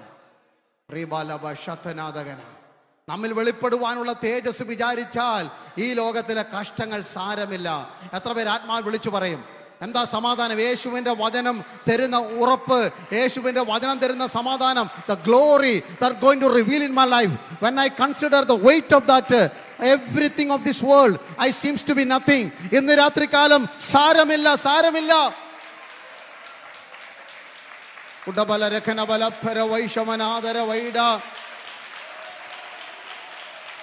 ദൈവവചനം തരുന്ന സമാധാനം, ദൈവവചനത്തിന്റെ സമാധാനം. യേശുവിന്റെ വാക്കുകൾ ലാവണ്യ വാക്കുകളാണ്. കാരണം ഇത് സമാധാനത്തിന്റെ വാക്കുകളാണ്. സഹോദര സഹോദരി, വചനം നിമിത്തം നിനക്കൊരു സന്തോഷമുണ്ടാകും. യേശു പറഞ്ഞു, യോഹന്നാൻ 15:11 വാക്യം, ഞാൻ നിങ്ങളോട് സംസാരിച്ച വചനം നിമിത്തം നിങ്ങൾക്ക് സന്തോഷമുണ്ടാകണം. വചനം നിമിത്തമായി സന്തോഷം വരുന്നു. ഹല്ലേലൂയ. ദൈവവചന കേൾവിയിൽ കൂടെ സന്തോഷം. അപ്പോസ്തലപ്രവൃത്തി 8-39 വാക്യം വായിക്കുമ്പോൾ, എത്യോപ്യ രാജ്ഞിയുടെ മന്ത്രിയായ ഒരു മനുഷ്യൻ ഏകദേശം 600ഓളം കിലോമീറ്റർ യാത്ര ചെയ്ത് യെരുശലേം ദേവാലയത്തിൽ ആരാധനയ്ക്ക് വന്നവനാണ്. കഴിവുള്ളവനാണ്. ധനകാര്യമന്ത്രി, ഫൈനാൻസ് മിനിസ്റ്ററാണ്. പക്ഷേ അവിടെ വന്നപ്പോഴാണ് പള്ളിയുടെ മുമ്പിൽ ഒരു ബോർഡ് വെച്ചിരിക്കുന്നു, നോ എൻട്രി. കാരണം താൻ മിടുക്കനാണെങ്കിലും കഴിവുള്ളെങ്കിലും അന്നത്തെ കാലത്ത് ന്യായപ്രമാണത്തിന്റെ തത്വമനുസരിച്ച് ഒരു ശരീരത്തിന് ഒരു ബലഹീനത. ലേവ്യ പുസ്തകം 19:13 മുതൽ വായിക്കുമ്പോൾ 19 വിധമായ രോഗങ്ങളിൽ പെട്ട ഒരു രോഗമാണ്. ഹല്ലേലൂയ. അവനകത്ത് കയറാൻ നിവൃത്തിയില്ല. മന്ത്രി ആയിരിക്കാം, തന്ത്രി ആയിരിക്കാം, പള്ളിക്കകത്ത് കയറുന്നതിന് പ്രമാണമുണ്ട് കേട്ടോ. Price the Lord. Experience certificate കൊണ്ട് സഭയ്ക്കകത്ത് പ്രവേശനമൊന്നും കിട്ടത്തില്ല. ദൈവസഭയ്ക്കൊരു പ്രമാണമുണ്ടെന്ന്. ഹല്ലേലൂയ. വിശുദ്ധന്മാർ ഒരുമിച്ച് കടന്നു വരുന്ന ആരാധിക്കുന്ന സ്ഥലമാ ദൈവസഭ. അതിൻ്റെ അർത്ഥം ആരും വരരുതെന്നല്ല, ആർക്കും വരാം. പക്ഷെ ഇവിടെ ശുശ്രൂഷകളും ആത്മീയ കാര്യങ്ങളും കൈകാര്യം ചെയ്യേണ്ടത് ആത്മനിറവുള്ള അഭിഷിക്തന്മാരായിരിക്കണം. അങ്ങനെ പള്ളിയുടെ വാതിക്കൽ ബോർഡ് വെച്ചിട്ടുണ്ട്, അകത്ത് കയറാൻ പറ്റത്തില്ലെന്ന് വിഷമിച്ച് 600 കിലോമീറ്ററൊക്കെ യാത്ര ചെയ്ത് വന്നിട്ട്, അല്ലെങ്കിൽ ഈ മനുഷ്യന് സഭാകുള്ളിൽ ഇരിക്കും. ഇവിടെ വന്നിട്ട് കാല് പിടിച്ചിട്ട് കസേര ഇട്ട് കൊടുത്തിട്ട് പോലും നമുക്ക് പ്രശ്നമല്ല, അല്ലേ? പക്ഷെ ഇവൻ തിരിച്ച് വിഷമിച്ച് പോയി. ഇവനെ കൈ കാശുണ്ടായിരുന്നുകൊണ്ട് ഒരു ബൈബിൾ, എൻ്റെ ഭാഷയിലാണ് പറയുന്നത്, കടയിൽ പോയി ഒരു ബൈബിൾ വാങ്ങി, ബുക്ക് സ്റ്റോളിൽ കയറി വാങ്ങിച്ചു. യെശയ്യാവിൻ്റെ ചുരുള് വാങ്ങിക്കൊണ്ട് പോയി. ഇന്നത്തെ പോലെ ഒന്നുമല്ല, നമുക്ക് ചെറുതായി പോക്കറ്റ് ബൈബിൾ വരെ വന്നിട്ടുണ്ട്. പോക്കറ്റ് ബൈബിളിൽ കൊണ്ടുവച്ചു. പിന്നെ കോവിഡിൻ്റെ കാലത്താണ് നമ്മൾ രക്ഷപ്പെട്ടത്. എല്ലാവർക്കും മറ്റ് സഭയിലൊക്കെ വരുമ്പോൾ കല്യാണത്തിനൊക്കെ അനൗൺസ്മെൻ്റ് ആയിരുന്നു, nobody use the cellphone in the church എന്ന്. പക്ഷേ ഇപ്പോൾ എല്ലാവരും എൻകറേജ് ചെയ്യുക, everybody open your camera, open the zoom എന്നൊക്കെ പറഞ്ഞ് 3 വർഷം കൊണ്ട് നമ്മളങ്ങ് വഷളന്മാരായി പോയത്. ഇപ്പം നമ്മൾ ബൈബിള് മറന്നുപോയി. എവിടെ ഇരിക്കുന്ന സ്ഥലം, യേശുവിനെ ദേവാലയത്തിൽ വെച്ച് ശിഷ്യൻ അമ്മയും അപ്പനും മറന്നുപോയതുപോലെ ബൈബിൾ എവിടെ ഇരിക്കുന്ന പോലും നമുക്ക് ഇപ്പോൾ അറിയത്തില്ല. ബൈബിളിൻ്റെ എല്ലാ ആപ്ലിക്കേഷനും ഉണ്ട്. ഫോൺ തെറ്റല്ല, ഞാനും പഠിക്കുന്നുണ്ട്, വായിക്കുന്നുണ്ട്. പക്ഷേ എപ്പോഴും ഒരു ബൈബിള് കൈ കൊണ്ട് നടക്കുന്നത് ഒരു അഭിമാനം. ദൈവവചനം കൊണ്ട് നടക്കണം. അങ്ങനെ ഈ ചുരുള് വലിയ പുസ്തകം പുള്ളി വായിച്ചുകൊണ്ട് പോവുകയാണ്. ഇത് ശ്രദ്ധിക്കണം. അപ്പോൾ ഇനി കുഞ്ഞുങ്ങളെല്ലാം കേട്ടോ, all the children, now you are boring, no? Okay, song was very nice. Okay, very nice song. Now listen to me. Okay, അപ്പം ഈ ബൈബിൾ ഇങ്ങനെ വായിച്ചുകൊണ്ട് പോവുക. ഈ പുള്ളിക്ക് ഒന്നും മനസ്സിലായില്ല. നമ്മൾ മനസ്സിലായിട്ട് പോലും വായിക്കാറില്ല. മനസ്സിലാകാഞ്ഞിട്ടും പുള്ളി എന്ത് ചെയ്തു? വായിച്ചു. 2 ഹല്ലേലൂയ. പുള്ളി വായിക്കുന്നത് എങ്ങനെയാണല്ലിയ? ഈ ഫിലിപ്പോസ് എന്ന സുവിശേഷകൻ ഒരു മെസ്സേജ്, പുള്ളി ശമരിയയിലെ മെഗാ ക്രൂസൈഡിൽ പ്രസംഗിച്ചുകൊണ്ടിരിക്കുക. അപ്പോഴാ ഒരു ഡിവൈൻ ഫോൺ കോൾ വന്നിട്ട് പറഞ്ഞു, ഇവിടുത്തെ ക്രൂസൈഡ് നിർത്തിയിട്ട് എങ്ങോട്ട് പോകും? നേരെ ഗസയ്ക്കുള്ള നിർജ്ജന വഴിക്ക്. ഇവിടെ ആളും പേരും ഉള്ളിടത്തു നിന്ന് എങ്ങോട്ട് വിടുന്നത്? നിർജ്ജന പ്രദേശത്തേക്ക്. തമ്പുരാൻ പറഞ്ഞാൽ നിർജ്ജന പ്രദേശവും വചന കേൾവിക്ക് ദൈവം ഒരുക്കുന്നു. വിശ്വസിക്കുന്നത് അങ്ങനെ ഓടുകയാണ്. പുള്ളി കുതിരപ്പുറത്ത് തേരില്ല പോകുന്ന മന്ത്രി, തേരിലിരിക്കുന്നു. പിന്നെ തേര് ഓടിക്കുന്ന മനുഷ്യനുണ്ട്. ഇന്നത്തെ പോലെ ടാറിട്ട നല്ല UK ഹൈവേ ഒന്നും അല്ലല്ലോ. ഇനി കുതിരയുടെ ശബ്ദം, ഒരു 40 കിലോമീറ്ററെങ്കിലും സ്പീഡിലാണ് കുതിര പോകുന്നത്. കുതിര വണ്ടിയുടെ ശബ്ദം. പിന്നെ ഈ വണ്ടി ഓടിക്കുന്നവർക്കൊരു സ്വഭാവമുണ്ട്. ഏതാ? കാളവണ്ടിയോ കുതിരവണ്ടിയോ ഒരു കാര്യമില്ലല്ലോ, ആരും അടിച്ചുകൊണ്ടിരിക്കും. കാളെ അടിച്ചുകൊണ്ടിരിക്കും, കുതിര അടിച്ചുകൊണ്ടിരിക്കും. ആ അടി ഇതെല്ലാത്തിൻ്റെ ഇടയ്ക്ക് ഈ മനുഷ്യൻ, പാവപ്പെട്ട ഉപദേശി, ഓടി അണച്ച് വരുമ്പോൾ പുള്ളിക്ക് മനസ്സിലായി ഏത് പുസ്തകം വായിച്ചത്. Price the Lord. നമ്മുടെ പിള്ളേരൊക്കെ വായിച്ചു കഴിഞ്ഞാൽ എന്താന്ന് പോലും നമുക്ക് അറിയത്തില്ല. അപ്പോൾ ഒരു കാര്യം മനസ്സിലായി. 1, മനസ്സിലായിട്ടില്ലെങ്കിലും പുള്ളി വായിച്ചു. 2, ഉറക്കെയാണ് വായിച്ചു. അപ്പോൾ ബൈബിൾ എങ്ങനെ വായിക്കണം? ഉറക്കെ പറഞ്ഞാട്ട്.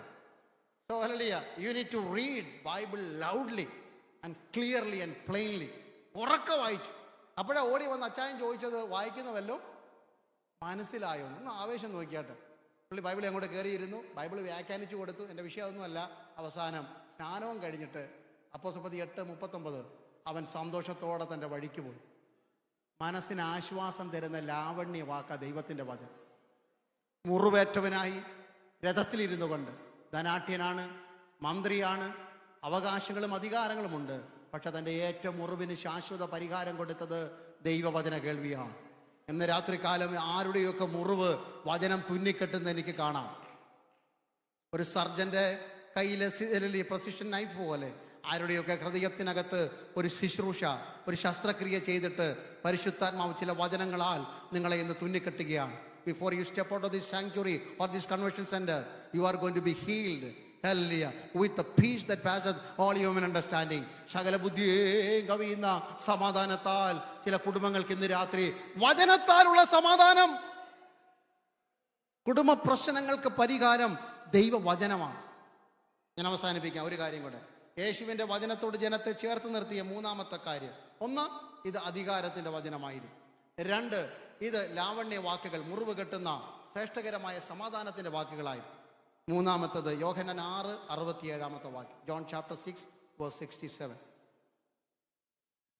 ആകയാൽ യേശു പന്തിരുവരോട് നിങ്ങൾക്കും പോയിക്കൊള്ളുവാൻ മനസ്സുണ്ടോ എന്ന് ചോദിച്ചു. ശിമോൻ പത്രോസ് അവനോട്, കർത്താവേ, ഞങ്ങൾ ആരുടെ അടുക്കൽ പോകും? നിന്റെ പക്കൽ. നിത്യജീവന്റെ വചനങ്ങൾ നിന്റെ പക്കലുണ്ട്. നിന്നെ വിട്ടിട്ട് ഞങ്ങൾ എവിടെ പോകും? നിത്യജീവ മൊഴികൾ നിന്റെ പക്കലുണ്ട്. ജനത്തെ യേശുവിനോട് ചേർത്ത് നിർത്തിയ മൂന്നാമത്തെ കാരണം ഈ വചനത്തിൻ്റെ ഹല്ലേലൂയ വിശാലതയാണ്. ഇത് നിത്യജീവന്റെ വചനമായി. ഈ മണ്ണിൽ ഒതുങ്ങുന്ന ഒരു ഭാഗ്യമല്ല ഇത് വാഗ്ദാനം ചെയ്തത്. അല്ലല്ലേ, അവസാനിക്കാത്ത അന്തമില്ലാത്തൊരു നിത്യതയുടെ വാഗ്ദാനം കൊടുത്ത വചനമായിരുന്നു. Praise God. തിബരിയാസ് കടൽക്കരയിൽ 5 അപ്പം കൊണ്ട് 5000 പോഷിപ്പിച്ച ആവേശം മൂത്ത ജനം യേശുവിനെ പിടിച്ച് ഭക്ഷ്യമന്ത്രിയാക്കണമെന്ന് തീരുമാനമെടുത്തിട്ട് ചെറുപടകെല്ലാം കയറി അക്കരെ യേശുവിൻ്റെ അടുക്കൽ ചെല്ലുമ്പോൾ യേശുവിൻ്റെ പ്രസംഗം മാറി. എല്ലാ ഞായറാഴ്ചയും പാസ് ഒരേപോലത്തെ പ്രസംഗം പ്രസംഗിക്കണമെന്ന് നിർബന്ധമൊന്നും പിടിക്കരുത്. ഈ ആഴ്ച രോഗശാന്തി പ്രസംഗിച്ചാൽ അടുത്ത ആഴ്ച ഹല്ലേലൂയ വൃക്ഷത്തിൻ്റെ ചൂടിന് കോടാലിക്ക് കൊണ്ട് വെട്ടുന്ന കാര്യം പറയുമ്പോൾ കഴിഞ്ഞ ആഴ്ചത്തെ പ്രസംഗമായിരുന്നു നല്ല പ്രസംഗം. പാസ്റ്റർക്ക് എന്തോ കുഴപ്പമുണ്ട്, പ്രാർത്ഥന കുറഞ്ഞോന്നൊരു സംശയം. നോ, അതാത് സമയത്ത് വേണ്ട സന്ദേശം. തിബരിയാസ് കടലിൻ്റെ ഇക്കരെ 5 അപ്പങ്ങൾ വർദ്ധിക്കുന്നു.